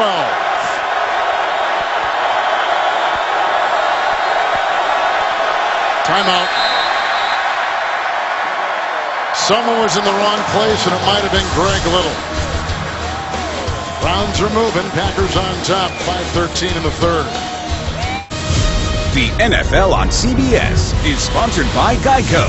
15 minutes could save you 15% or more on car insurance. And by Verizon. This Halloween, trade in your old phone for a new one. Browns just took their first timeout. 3rd and 12. They need the 14. This is where they like to get it to Jordan Cameron. Up the middle they come. He got the pass off to Bess. The coverage by Burnett. Well shy of the first, obviously. He got tangled up in the net, too. There was no gain on the play. They stay at the 26. You know, Jordan Cameron's open, but see the pressure in his face right now. He's got to run for his life. And he's not able to drive it even further down the field to Cameron. He goes short to Bess. Number 1 pick, Dayton Jones, was pushing the pocket and coming up the middle and chasing Whedon. So now here is Billy Cundiff with a 44-yard field goal try. He's already knocked one through from 46. He used to have Phil Dawson kicking for the Browns. He was let go. Cundiff right down the middle, 17-6. Browns get 3 more. 5:03 in the 3rd, hanging in there with their defense, tightening their screws just a bit here in the 2nd half at Lambeau in Green Bay. There's Whedon taking a look at the pictures that were taken upstairs and sent downstairs, taking a look at the defensive alignment. I think Dom Capers is throwing a lot of different looks at him this afternoon. A lot of looks. Their longest play of the day is 19 yards, a pass completed to Greg Little in the first half. Just had a 44-yard field goal by Cundiff, and he knocks this out of the end zone. So a touchback to the 20, and the Packers will have it 1st down and 10 for their 3rd second-half possession of this afternoon. Here in the 2nd half, you can take a look at Green Bay this season. Well, at the 5-minute mark, this is what they've done in every game this season. A touchdown pass in the 3rd quarter at the 5-minute mark. And that's exactly where we're at right now, with the ball in the hands of Aaron Rodgers. So this is their moment to strike, and it has been all season long with the 5-minute mark in the 3rd quarter. Previous 2 possessions here in the 2nd half. Missed field goal of 52. They punted the last time they had it. 1st and 10 for Aaron. Then he goes underneath. Screen pass. Lacey brought down on the play nicely. The defensive line by Hughes. It's out of Cincinnati. Gain of 7 on the play. And we told you early on, when they get the run game going, Aaron Rodgers, he's not going to get away from that play action pass where he hauls off and throw it deep to Jordy Nelson, who can run under. We saw it last week with a 64-yard touchdown strike.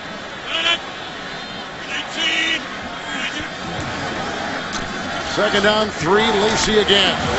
Gibson with a good beat on him. Gain of 4. But he's got the 1st down up to the 31-yard line. How does a big back like Eddie Lacy make defenders miss in the open field? They can't get a good clean tackle on him. He's still able to extend and pick up the first down. Number 1 rookie rusher in the NFL right now is Lacy. On the ground today, Lacy has got 58 yards on 14 carries.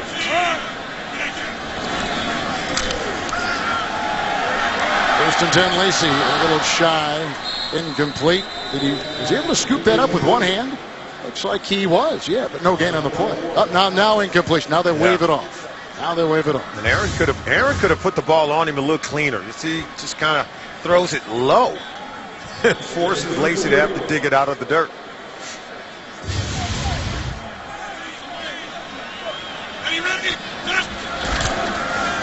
Second and 10, Lacy.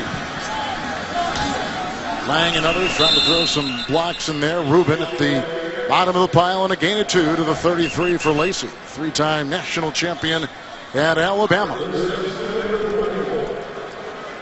Aaron Rodgers was going with a hurry up there. Jordy Nelson was looking back inside like, I don't even know what the play is. That's because it was a run play.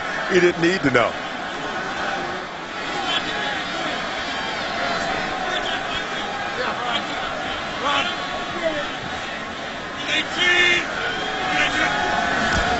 Rodgers into the nickel, 3rd down and 8. And brought in by Finley, tackled by Robertson to the 49, a pickup of 15. That is a first down for Green Bay. You hear all this counting at the line of scrimmage. They count number 52, see, because they can pick up all the protection. Look at the blocking up front. They're able to pick up every single guy on that blitz play. They identified DeQuell Jackson as the guy who sort of start their count.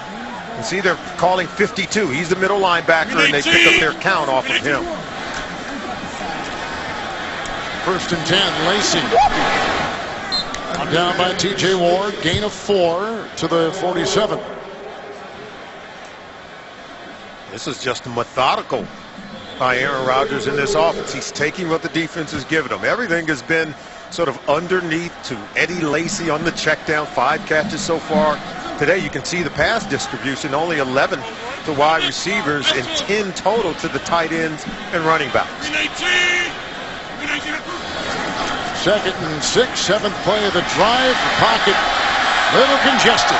And there he goes downfield. He's looking for his receiver, who is Boykin, who has had a nice afternoon with 6 receptions and 44 yards, incomplete. Isn't it amazing how he never panics in the pocket? Look at all the trash around him, all the traffic, still vision down the field and giving a wide receiver a chance to make a play without throwing an interception.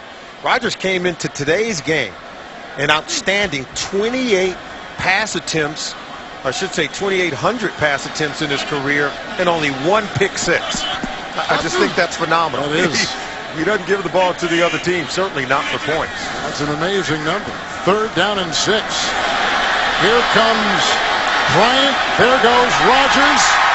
Flag has been thrown. The catch by Boykin. The tackle by Owens. The gain right now to the 26 on a pickup of 20 yards. It's a holding. Number 69 of the offense. Bakhtiari. 10-yard penalty. Repeat 3rd down. He's taken the place of the injured Brian Bulaga at that left tackle position.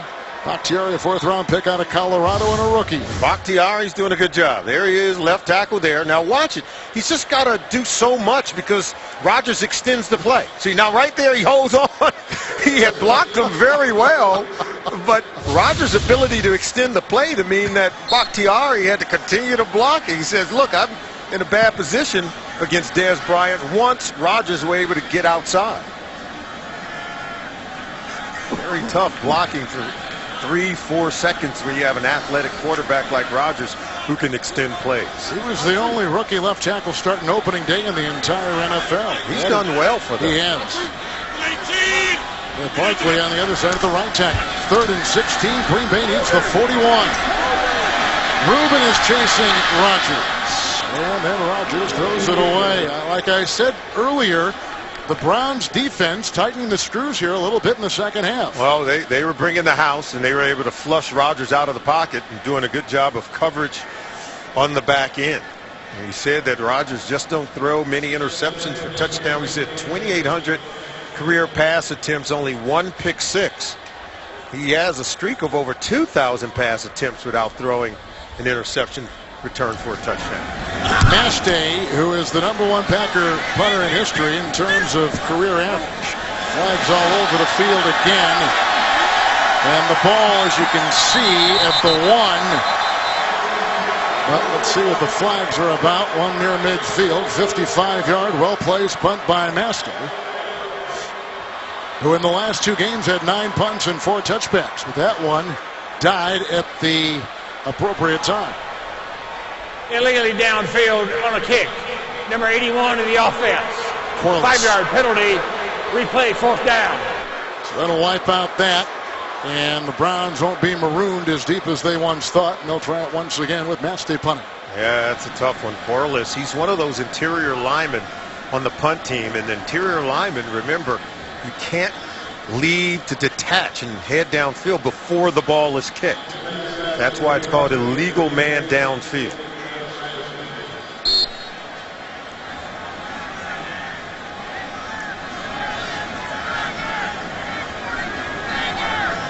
Benjamin is back, and he is very dangerous. And again, they're just trying to keep it away, and this is a poor punt. And there goes a flag. And again, they got a little scuffle afterwards. You can see Corliss is right down there, as well as Eric Martin for the Cleveland Browns. That's a huge swing in field position from when the ball was downed inside the 5-yard line and then taken away because of the penalty on Corliss. After the punt is out of bounds. Personal foul, unnecessary roughness. Number 56 of the receiving team. 15 yards from the out of bounds spot. 1st down. One penalty after another. Eric Martin working against Corliss right there. Yeah, see, pushing him out of bounds. Well, he did hit him in the back, so that's where the penalty is, and then he takes another shot at him out of bounds. Well, you can't hit him twice, and that's what he's doing. You hit him twice as long as you hit him in front, as long as they're in the field of play, right? In the field of play. Well, they were going to be at the 1, now they're at the 24, and here is Fozzie Whitaker. He has got no place to run, no place to hide. Pickett is there. And Johnny Jolly, who's been one of the great return stories in the league this season. This week, don't miss the show that's in a league by itself with guys who take on all 32 teams and each other every week. James Brown, Phil Simms, and Chris Collinsworth, and the artistry of NFL film. All a part of this great show. Inside the NFL, Wednesdays on Showtime, 9 Eastern, 8 Central. 2nd down and 14.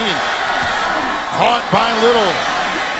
And flying out of the woodwork there, McMillan to bring him down. And the gain up to the 32-yard line, a pickup of 12 for Little, who played at North Carolina and set some records after being a terrific high school quarterback in the state of North Carolina. And that play looked more like what you want offensively of your North Turner. It had great rhythm and pacing. Ball came out of the hand quick of the quarterback, Brandon Wheaton. Quick strike to Little. Give him a chance to create yards after the catch. And now, as you take a look at North Turner, trying to dial up something to convert this 3rd and 2 into a new set of downs. We go to the 4th in Green Bay as the rain continues to fall with the Packers on top, 17-6 on CBS.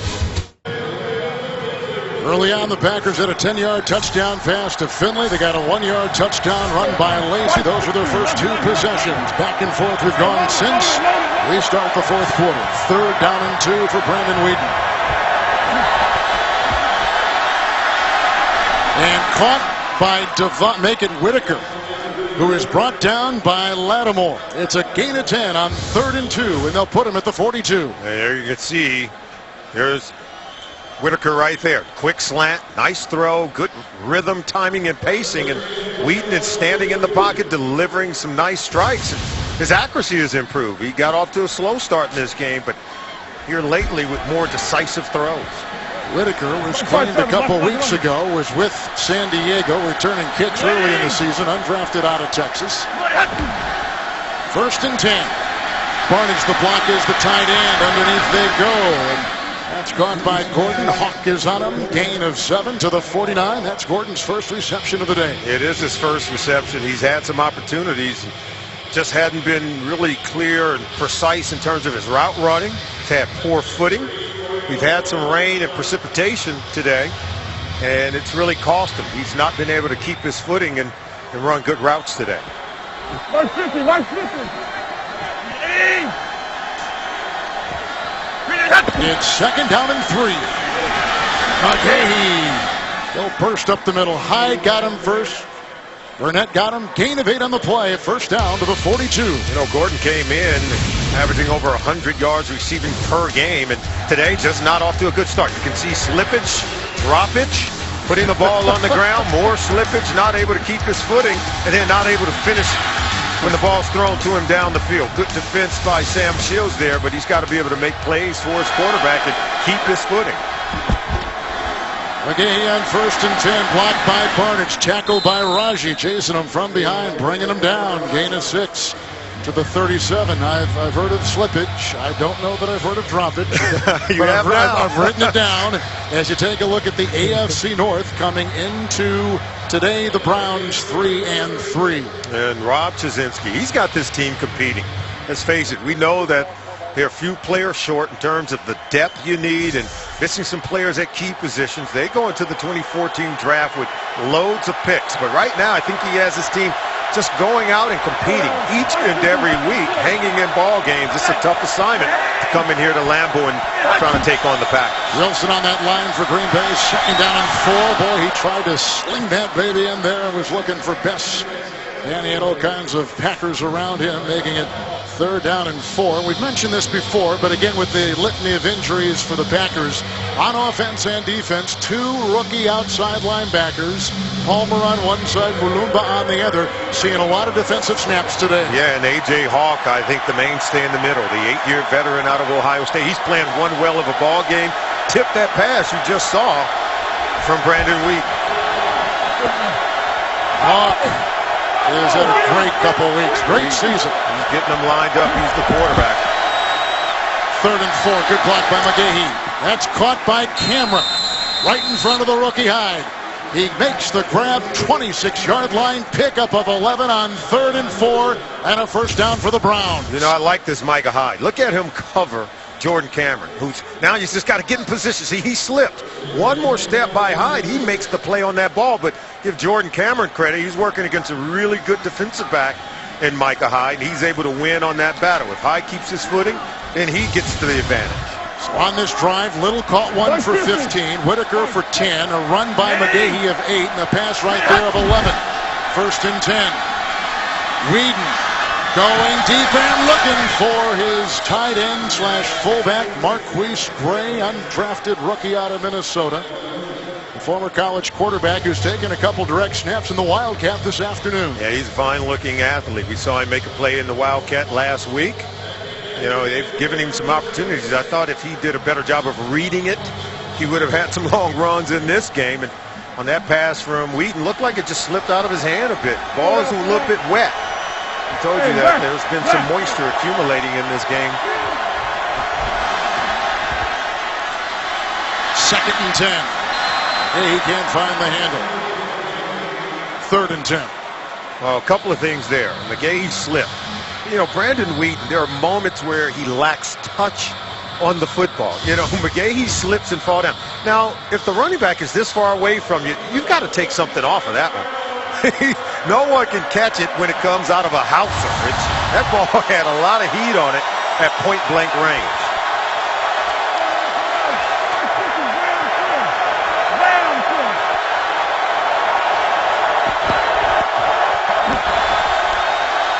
Whedon on third and 10.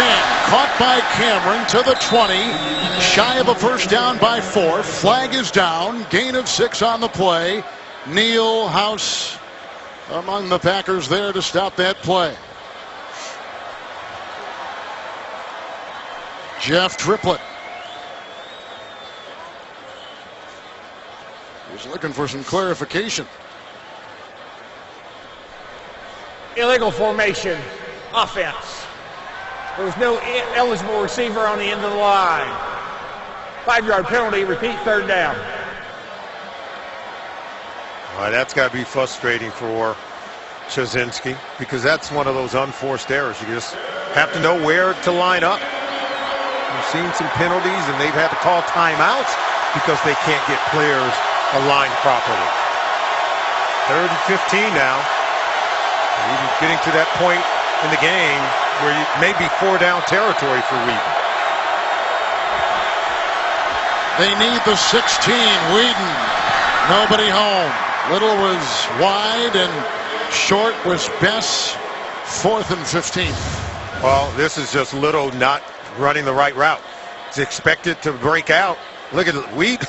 Little just took too long to get on top of the defender and get into position. Because Wheaton doesn't have all day to hold on to the football. We talk about him getting the ball out quickly, Kevin. He needed to get rid of it quickly, and the receivers needed to separate much faster. Well, if they try for 3 and make it, you make it a 1-score game. This team is going for it on 4th and 15. And again, they need the 16 of Green Bay. Packers have 6 defensive backs. Up the middle they came. It's, Trump. What a defensive play turned in by House. Going for Gordon. House has already got an interception today. And on downs, the Browns give it over. I tell you this, players, all they want from their coaches is give us a chance to make a play. And coaches have to put players in that position. And then, look at this. They're in a position to make a play, and Gordon cannot come down with it. Much to the dismay of the Cleveland Browns coach. And what'd you think of the decision not to go for 3, or at least the try for 3, and go for it on 4th and 15? I thought the play worked. I thought Gordon had a chance to make the catch, didn't come down with it. Even if they kick the field goal, it's still, they're down by 8, and it takes 2 scores to tie the game. 2 tight ends, 1st down and 10, they get it on down. Lacy. And he goes into the teeth of that defense and up to the 34-yard line. They had Taylor and others there, along with Desmond Bryant on a gain of 2. This Cleveland Brown defense, though, they have really turned it around. They've allowed the Packers to score when the Packers had their first 2 possessions of the game. Since then, they've only allowed 3 points and held the Packers scoreless here in the second half. See anything they're doing differently defensively, or they made any tweaks as the game has gone along? Well, they're not giving them any deep shots down the field. They're tackling very well, and then the run game has been non-existent since then. What a hit. Gibson with the hit. Mingo picks it up. Flag has been thrown. Finley is down. And there go the whistles, and the Packer training staff running out there. And that picture says it all. It was a gain of 10. This may be a hit to the head of Finley. You can see he has turf on the front of his helmet on the face mask, which means there was a face plant right into the ground, which is enough to ding a receiver. Hit right there, and then see his face into the ground, which would hurt even more. He is defenseless. He did get 2 steps, and then there's the hit. You know, you have to ask yourself, is this a hit on the defenseless player? Because I go back, if he's able to make a football move as he was there, I think we saw a couple of steps forward as Gibson did hit him in the head. It certainly was a shot and a blow to the helmet of Jermichael Finley. Hit him with his shoulder pad into the, you're right, into the helmet of Finley. Ruling on the field is the runner is down by contact. Personal foul, unnecessary roughness. Number 39 in the defense. Leaving with the helmet. You can lead. 15 yards added the end of the play, 1st down. I think sometimes that's not leading with the helmet. He led with the shoulder for 1. For number 2, the Jermichael Finley caught the ball and made a football move. Once you make a football move, you're not rendered to be a defenseless player. We'll talk about it more when we come back. The NFL on CBS is sponsored by the Home Depot. More saving, more doing. That's the power of the Home Depot. Ram Trucks, Guts, Glory, Ram. And by USAA, proudly serving the financial needs of current and former military members and their families. They have brought the stretcher out for Green Bay tight end Jermichael Finley in what is a very thin receiving core to begin with. Finley, a tight end by designation, playing a lot of receiver today. because of injuries to Cobb and Jones coming into this afternoon. Take a look at this. It's 3 steps by Finley, but then, look, he turns his shoulder. Gibson turns and hits with his shoulder, not with his helmet, did not lead with the head. Now he makes a football move, 1, 2, 3. So he's not defenseless. And then it's Finley ducks his head. He really does try to avoid the contact. He ducks his head, and it's because his head hits the ground, I think, more than anything, that may have caused the injury. But I'll give Gibson the benefit of the doubt because he turned and led with the shoulder, not with the helmet, as the official had stated. And also, I thought that Finley was able to make a football move. And once you catch it and you make a football move, you're not rendered to be a defenseless player. And just to give you a little background on Finley, he was concussed in Week 3 against Cincinnati. So this is another head injury for him. And even a larger story, Kevin, if he has a head injury here, and it sure looks like he does it, and watch how his head hit the turf. See, he leads with the shoulder, but when that head hit the turf, I think that's when the injury occurred. And boy, now they're without Jones, they're without Cobb, and the loss of Finley would be huge for this football team. Right now, certainly, the health of Finley is the main concern, and Dr. McKenzie and the others on that Green Bay staff out there with the very best of care. And I think it's rather unfortunate because, you know, Finley saw Gibson coming in and he went to duck. And as he ducked, I think Gibson did not lead with the helmet. He sort of turned his body and kind of led with the shoulder. And as Finley was ducking, I think the impetus of trying to get down led his helmet after contact to slam right into the turf. There was a big question in the offseason as to whether the Green Bay was going to pursue getting him signed, and he is raising the arm, you can see right there, which is a good sign. But there's been a noticeable change in his demeanor and his deportment. He has become much more mature. He is a model citizen. He has been a model player with this team, and like we said earlier, he had a slow start at the beginning of last year, mid-season on. He really caught fire, had 61 receptions, and was off to another great season this year. I think the Packers in this organization do as good a job as any of drafting players, developing players, and even being patient with maybe some of their imperfections and allowing them to grow and develop as players. And we're going to wish Jermichael Finley well, because he is one fine football player. Six-year player out of Texas, 3rd-round pick. And I don't know if we got a real good shot of this before, but our guys downstairs did, and he's raising the arm and showing he's okay. So now Green Bay, and we'll try to get you an update on his condition as soon as possible. Right to the ambulance, and we'll get an update soon. 1st down and 10 after the Finley reception to the 41 of Cleveland. Eddie Lacy. Not a lot there, plug in the middle. And they've got guys that can plug the middle on that defensive line for the Cleveland Browns, Taylor and others. It's a gain of a yard. He's to the 40-yard line. Eddie Lacy got off to a great start in the first half. In that second possession, it was all him as they went right down the field and scored their 2nd touchdown of the game. We said since then only 3 points scored. See the total yards in the second half. They really have held the Green Bay Packers offense in check. Corliss and Bostic are the tight ends. They've played a lot already in this game, but certainly now they become more magnified. 2nd and 9. Rodgers finds some depth on that pass. And look who he goes to, Boykin, hurdling a defender in town to the 2. What a play. 1st and goal to the Cleveland 2-yard line. A 37-yard pickup by Jarrett Boykin. Just what we said, the Browns had kept this offense in check. We told you Aaron Rodgers was going to be patient, and then they would strike somewhere after that 5-minute mark in the 3rd quarter. They go play action to Boykin. He's able to elude Buster screen. Gibson slips and falls down. Not for T.J. Ward coming over to make the tackle. He's got himself a touchdown. How about Boykin? Dropped a couple passes last week when he had to get in there with the injury to Cobb and Jones. Had 1 screen pass and ran for 43. Coming out today, been terrific. 7 catches for 83 yards. And a timeout taken by the Packers. Look at Rodgers. He wants to give someone an earful. He's such a good teammate. He's not happy he had to burn the timeout. He knows who's at fault. He doesn't show him up. He just go back over to the sideline. He lets everyone in that huddle knows that we got to get some guys lined up. So he's pointing over there and said, we got to get these guys straight. He might be ready to get someone off the field as well.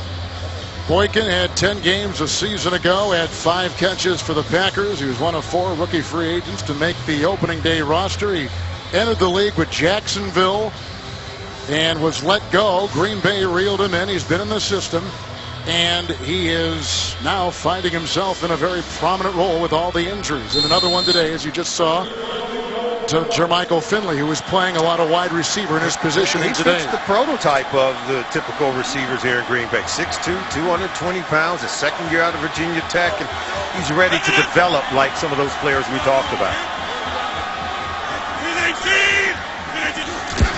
First and goal at the 1, touchdown. Rodgers, Nelson. That's tough for Joe Hayden, and he's done a really good job against Jordy Nelson all day. And at point-blank range on the goal line, look at where Aaron Rodgers puts this ball. There's just great chemistry between he and Nelson. It's on the back shoulder, and Hayden plays it perfectly to the front shoulder, which is what you're supposed to do against the slant play. But on the slant, if they put it on that back shoulder and your front side, you're really at the mercy of the quarterback and receiver. Jordy Nelson, his 27th touchdown reception in the last 34 games. His 5th this year. Crosby makes it 24-6, Green Bay. 8.5 to play. Rodgers has thrown his second touchdown pass of the afternoon. And the Packers pulling away in Green Bay. Aaron Rodgers, the last couple games, in fact the last 3, had thrown 3 touchdowns and 3 interceptions today. He's thrown 2 touchdown passes, his 11th and 12th of the season, and his Packers are zeroing in on their 4th win of the year, the ensuing kickoff by Green Bay. This is Benjamin. He's a dangerous punt returner. He gets a block on the play. Barnidge will push one out, and there he goes. He's got 4.3 speed. Hyde gets him down, chopping him deep in Green Bay territory. Slogging is through the rain here and the slick surface of Lambeau. He's down to the 20.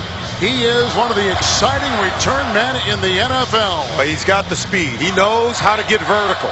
And then watch as he gets to the sideline, his patience right in here. Watch him weave and then burst right there. And look at Hyde. This is impressive. You track down Travis Benjamin like that, you've got pretty good speed yourself. Benjamin is certainly a weapon for these Cleveland Browns on the special teams. 86-yard return. 1st and 10, Whedon. Ogbonnaya is in. He'll get it right here.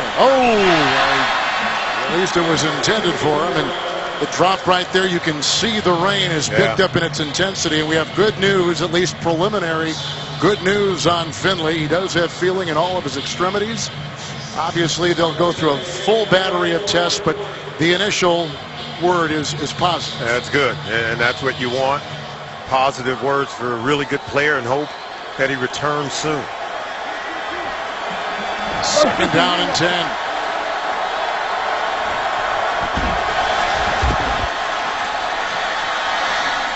The time, and he slides about the 10 and finds his way for a gain of 9, close to a first down, about a half-yard shy perhaps.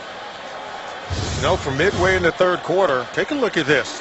It's going to be nothing here, and that's why you keep it and run with it. They're in man-to-man coverage. Everyone has their back turned to you. Take off and run, and then slide. He's making better decisions, but he's making better decisions much quicker, and they're able to move the chains. 3rd and 1, Ogbonnaya. With a good block right there from Greco, opening up a door of 5 down to the Green Bay 6, and it's 1st and goal for the Browns. Ogbonnaya has been giving them some good plays, catching the ball out of the backfield, running it there.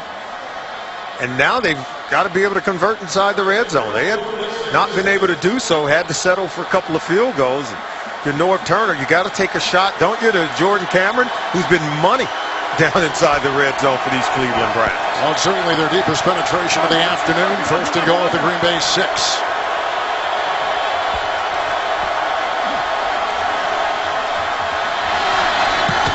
Incomplete, looking for Gordon. They had Lattimore, the linebacker, and in the secondary, Morgan Burnett on him. Oh, they just walled him off. They kept him out of the middle of the field. He was trying to get to the middle of the field, and Burnett came over to help out Lattimore, and just really good coverage. You can tell Dom Capers, his defense, they've scouted his offense well. They knew exactly where Whedon wanted to go and knew what they had to take away.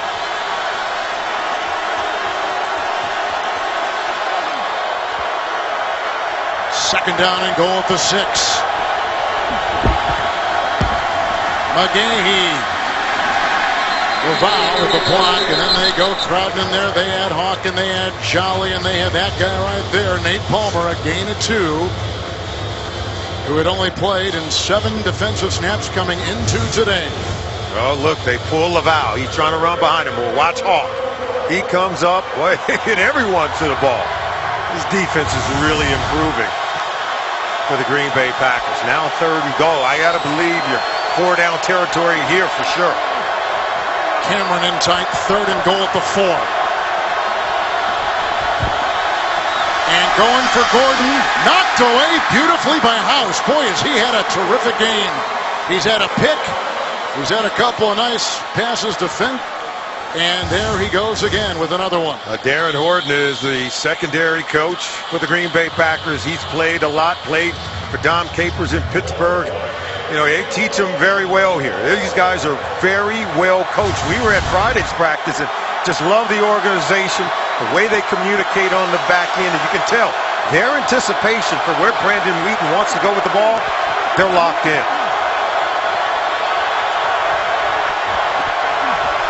4th and goal for Cameron.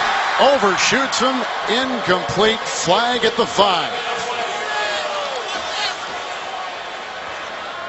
House had coverage on the near side along with M.D. Jennings. Offside. Defense number 96. Lined up in the neutral zone. Half the distance to the goal. Repeat, 4th down. But at the 2. At the 2. Darren Perry, we talked about him being the secondary coach to clean that up. He's got this secondary playing at a high level, and Coach McCarthy is very pleased with the way this defense is coming on. Now on 4th and goal, being in position to make a play. That's what the Packers are looking for.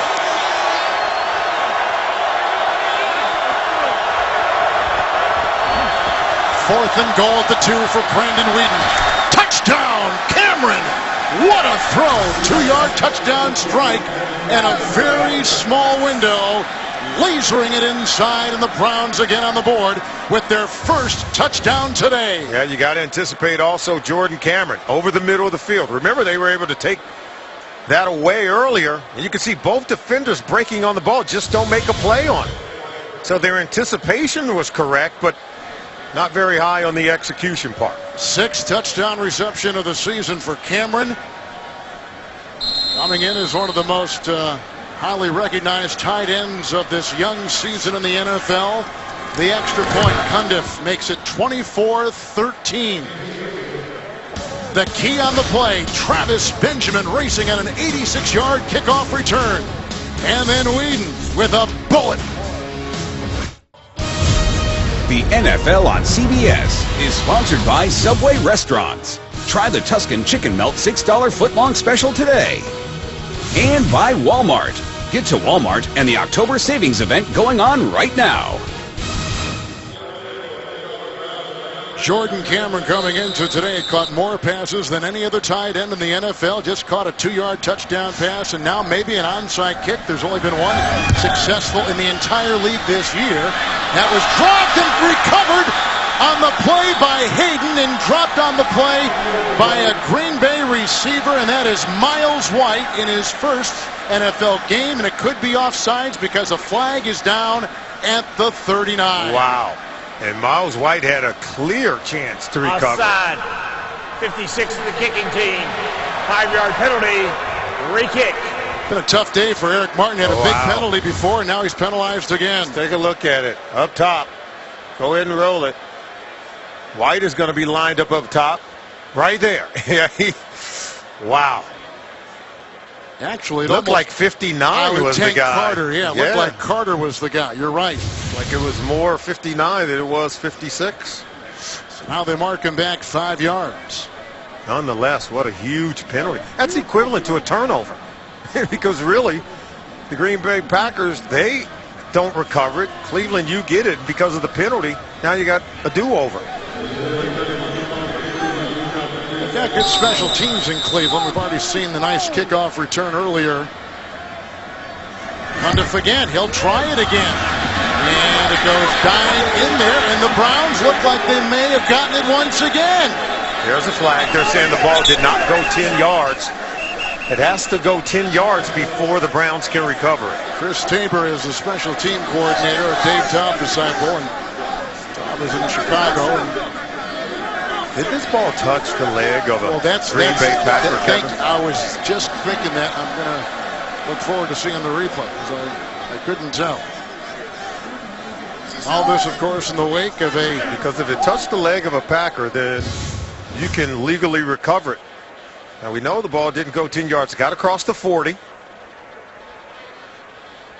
Now there you see it there, but did it touch? See right there? Not quite. I don't know that it Jolly 97, did the ball touch him? But it certainly, look at that. Look like it touched someone there with a leg. But not quite 10 yards. Did it hit the 40? No. And it looked like maybe M.D. Jennings had his back near the ball. There are 2 fouls on the play. Illegal touching by the kicking team. That would give the ball to Green Bay at the spot of the illegal touch. After the play is over, unsportsmanlike conduct. Green Bay number 97. Johnny Jolly. 15 yards, and it'll still be Green Bay's ball, first down. Who's not so jolly. Yeah, they're saying a legal touch means the ball did not go 10 yards before the Cleveland Browns recovered it. Most people know Jolly's story. He's been away, a drug suspension by the league, prison time, coming back, and not that he was a long shot coming to camp this year, but they just didn't know where he'd be physically, away from the game for so long, and sure enough, he made the team. He's been embraced by the organization after they did a lot of their own due diligence to see if this was the right move to invite him back. They have. He's made the roster, and he is contributing. Well, he's a Packer, and they drafted him. They developed him. And see right here, when he takes off the helmet right there, that's the penalty right there. Can't do that. You can't take it off in the field of play. And so his behavior was nothing malicious, but got to know the rules and abide by them.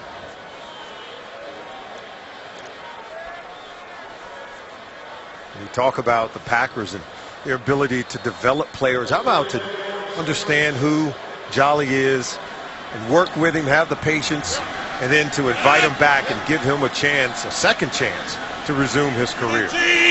Corliss is the tight end. It is a 1st and 10, and here comes Eddie Lacy, patient with the sit and block, and then Gibson jumps on his back. It's a 1st down run to the 43, and he picks up 11. Good gain by Lacy. Next Sunday, the NFL on CBS has regional action. In one matchup, Ryan Tannehill and the Dolphins take on Tom Brady and the Patriots, and the Browns will battle the Chiefs, while the Steelers will tangle with the Raiders. Check local listings, beginning with JB, Dan Shannon, Coach, and Boomer on the NFL Today, presented by Southwest Airlines. Lacy today on the ground, 76 yards, 18 carries. He's had consecutive games of 99 and 120, and here he goes again. He got by Hughes, and he's wrapped up by Shmaley Kitchen in Jackson. A loss of 2 on the play, back to the 45. There was penetration in his face. Hughes was in the backfield very quickly. But this is where they are really counting on Eddie Lacy and the running game that we talked about that has improved so much here in Green Bay. You get to this 5-minute mark in the 4th quarter, the ability to close out games, running the football. It's what Mike McCarthy wants. It's what Aaron Rodgers wants. The football team's going to need that down the stretch of the season. He has made a difference. 2nd down and 12. Bakhtiari with the block at that left tackle. Benson jousting between. There go the flag. Screen. And Jarrett Boykin Boykin's looking like, is that on me? he had his hands on it. Screen had a better chance of catching it, more so than Boykin. Looks like they may call Screen. Pass interference. Defense number 22. Ball will be placed in the spot of the foul. First down. And Screen has been playing well. He has turned in a nice. He was one of the most heavily penalized players last season in the NFL. At the top of your screen. See, there are the hands there. But see, I don't know I don't know that there was anything egregious done on that play. Maybe to say he pushed him out of bounds, but he was certainly looking back inside at the ball. Even Chizinski wants to talk to the officials, and my guy was not in clear violation. Some hairs are just too small to split. 319! 319!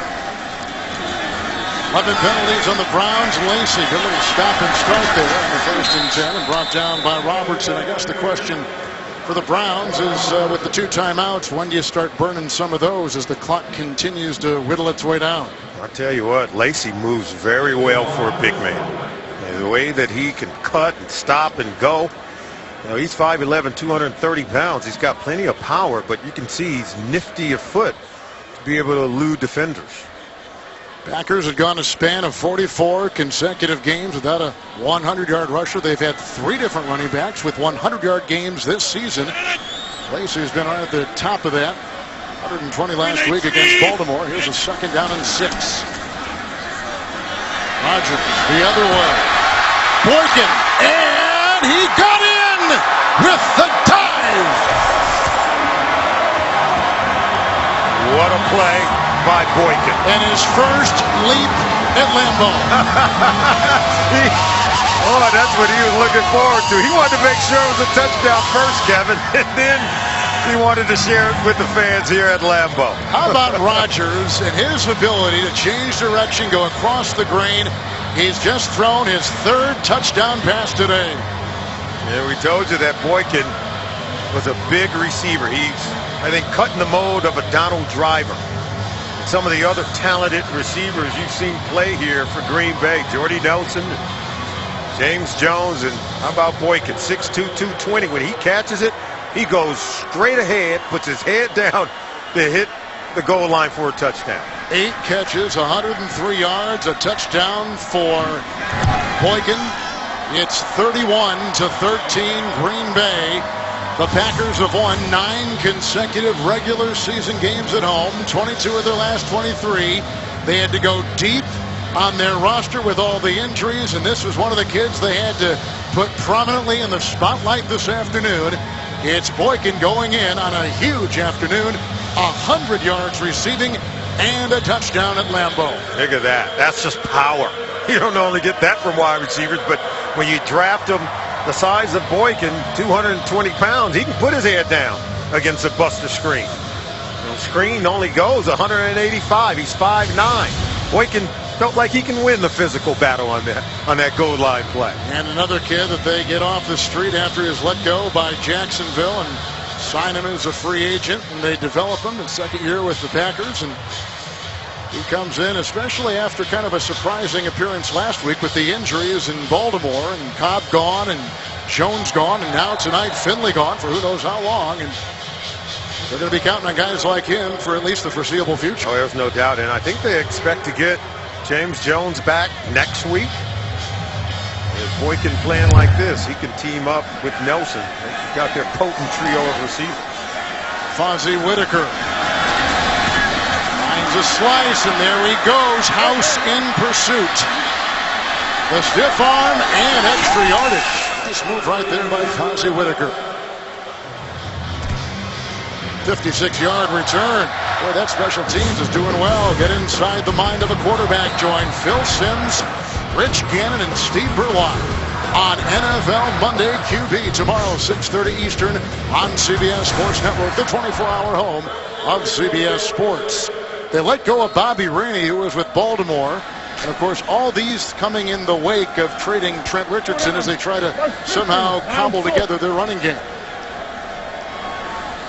At the beginning of the 47 of Green Bay, Wheaton had a 2-yard touchdown pass the last time. Whitaker with a block, and underneath they go to Jordan Cameron. He's brought down on the play by a trailing Tramon Williams. It is a gain of 5 on the play, and they'll put him at the 42. Cameron's one of those guys that it's his 5th catch of the game. He leads all receivers for the Cleveland Browns in this game. He's just a guy that just keeps working. He's continued to work despite the score. He wants to get open and catch some football. Wheaton on 2nd and 5. Once again, Cameron trying to wind his way around. Micah Hyde is right there. It is a gain of 4. With all these injuries we've been talking about with Green Bay, you know, every team goes through them. But Mike McCarthy went to his wife this week, and she had a poster from World War II, a replica, and on it was "Keep calm, carry on," and it was by the British government that they sent out as World War II was approaching. Lattimore makes a stop after a 3-yard gain by Whitaker, but he took those words, "Keep calm, carry on," and used that as a theme this week with all the injuries and all the different things around this team for his team to keep themselves focused. And we walked into the building, and you could tell they were calm and they were confident. They were. Wheaton hiding in the middle of that defense. There's Cameron Jordan once again with the stop by Burnett and a gain of 14 and a first down to the Green Bay 21. Yeah, I just think that the Cleveland Browns are still one of those teams that continue to grow and emerge. I think they still have some missing pieces, but you can tell they're a team that continues to play hard. They're very resilient. Can't get that one. It's incomplete. That'll take us to the 2-minute warning with a little bit of a shave on it, down to 1:55 with the Packers in control, 31-13. Down in 10 with the Browns at the Green Bay 21. Rodgers has thrown 3 touchdown passes today.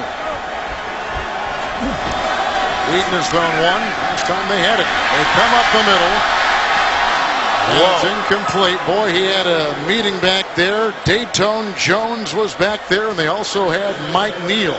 Remember we talked with Rob Chazinski. He talked about Wheaton. He said he's coming along, but he just has to avoid the critical mistakes. And plays like this. I mean, he had the Wheaton flip that resulted into an interception against Detroit late in the game last week, and then he does it again there. That pass could have been intercepted. 3rd down and 10.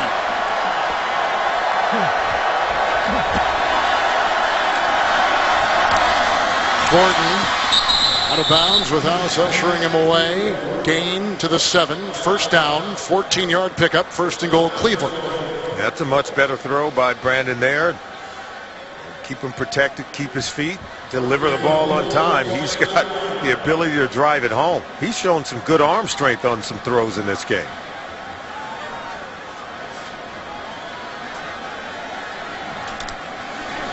Wheaton today is 17 of 38. Touchdown pass and a pick. 149 yards through the air. Whitaker is in the backfield with him. 1st and goal at the 7.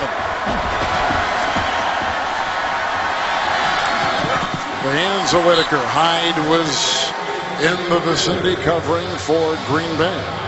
You talk about putting some heat on it. Take a look at the standings. Green Bay looking for their 4th win. You know, they've already had a bye. They'd be in first place all alone at the top of the NFC North Division with Detroit and Chicago just behind them. Mike McCarthy doing an outstanding job with this Packer team, despite some of those losses you talked about. And one big one today in Finley, and if you're joining us late, he does have feeling in all of his extremities. 2nd and goal from the 7. Wheaton. Mulumba is chasing him out of bounds. That's all Wheaton can do is throw it to that happy fan 1 yard deep. Wow, did you see how far Wheaton went sliding after he was pushed by Mulumba? See, watch him there. Getting a little bit out of sorts, but he does escape. And then you can see Palmer there. Yep. Yeah, it was Palmer. Now watch this slide. He just he goes a long way now. He hits the rubber. Palmer was the one playing a lot of snaps today. The 6th-round pick out of Illinois State. 10th play of the drive. 3rd and goal at the 7.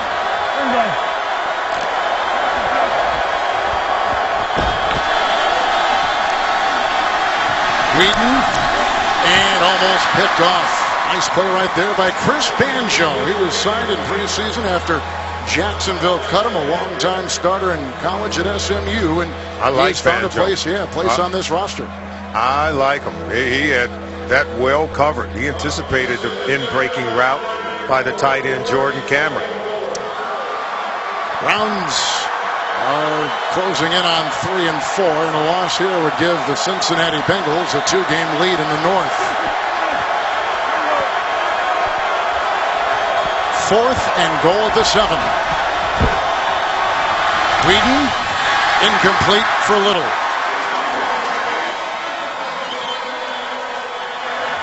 Little's not happy. He knows he was open. He had beaten the defender. The ball was thrown hard and behind him. Watch him coming open right here. See how it's on that back hip? If you're Little, you got to get ready, though, and make that catch. Because it's going to come hot and hard, but it's behind him. You get it out in front of him, he's open, Kevin. That should be a touchdown for the Cleveland Browns. He was demoted earlier in the season for drops and things of that nature. Well, I thought there could have been better ball placement by Brandon Weeden. On that slant route, you got to put it on the front side of him, particularly once he beats the defender.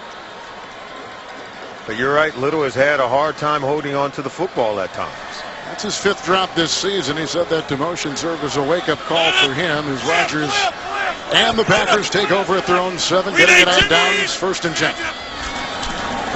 Lacy has got 78 yards. Finds a couple more. Gibson will get him. Gain of 2 on the play, up to about the 9. So the Packers, after today, the Vikings, Bears, and Eagles. Actually, the schedule loosens up here a little bit beginning today. They've had some tough games, including the game last week in Baltimore. You know those divisional games. I agree. The NFC North. Take the records out of it. You play the Vikings, get ready for a battle. You play the Bears, get ready. And, you know, they've got to get Cobb back. They got to get James Jones back, and hopefully Finley can come back, and then they'll feel good about taking on some of those divisional opponents. Cutler, by the way, had to lead the game today for Chicago. 2nd down and 8. And Lacy up to about the 10. And clock at 31 seconds. Someone told me that already Chicago, as Cutler was leaving, was signing another quarterback, Jordan Palmer. Yeah, this is where a time of year where the injuries start to take their toll on some of these teams. Cleveland Browns, they've got to go to Kansas City. We know that's not an easy place to play. And then they have a bye after Baltimore. So you and I will be in Cleveland for that Ravens game. Remember, Baltimore, the Ravens originated out of Cleveland, went on to Baltimore and went on to do some great things. And that's a rivalry. And you know Chud's going to have his team ready to play. The one thing about these Browns since he's taken over, they've played hard in all these games. 60 minutes is next, except on the West Coast. 3rd down and 6.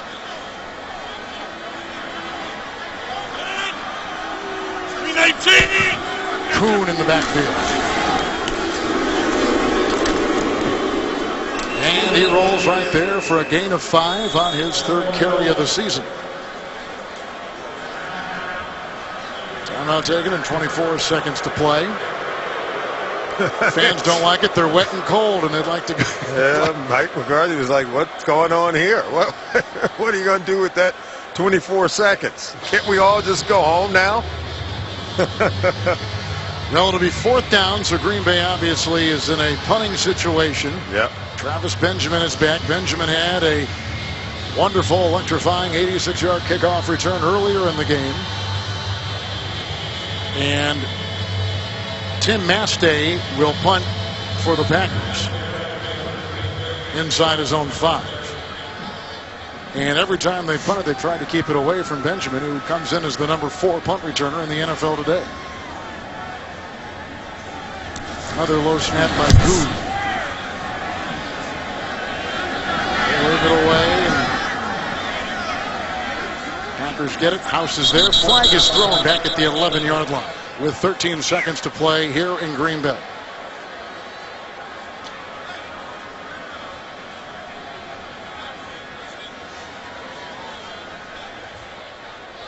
Holding number 96 of the receiving team. They pull and shoot at the line of scrimmage. It'll be a 10-yard penalty and an automatic first down. Paul Hazel, guilty. 22nd total accepted penalty today. So this means the Packers get it and they'll take a knee. They'll take a knee. Yeah. What a day for Boykin. Touchdown reception, 103 receiving yards, 8 catches. Finley had 5 before he left. Nelson had 5. Lacy had 5 out of the backfield today for Green Bay. Really filling in. We told you throughout the afternoon, weathering the injuries. 1 to Randall Cobb. 1 to James Jones, who did not practice this week. He had a knee injury. And now to Jermichael Finley, who was taken off the field in a stretcher, feeling in his extremities. That's all we know, and that's all we were told. Goes to a knee, does Aaron Rodgers on a day where he threw 3 touchdown passes and led the Green Bay Packers to their 10th consecutive regular season home win. They've now won 23 of their last 24 at home. Lacy runs for 82. Boykin with 103 receiving yards for Rodgers and the Packers. Tonight on CBS, 60 Minutes, followed by The Amazing Race, The Good Wife, and The Mentalist. Solomon Wilcots, Kevin Harlan, so long from rainy Green Bay. You've been watching the NFL on CBS.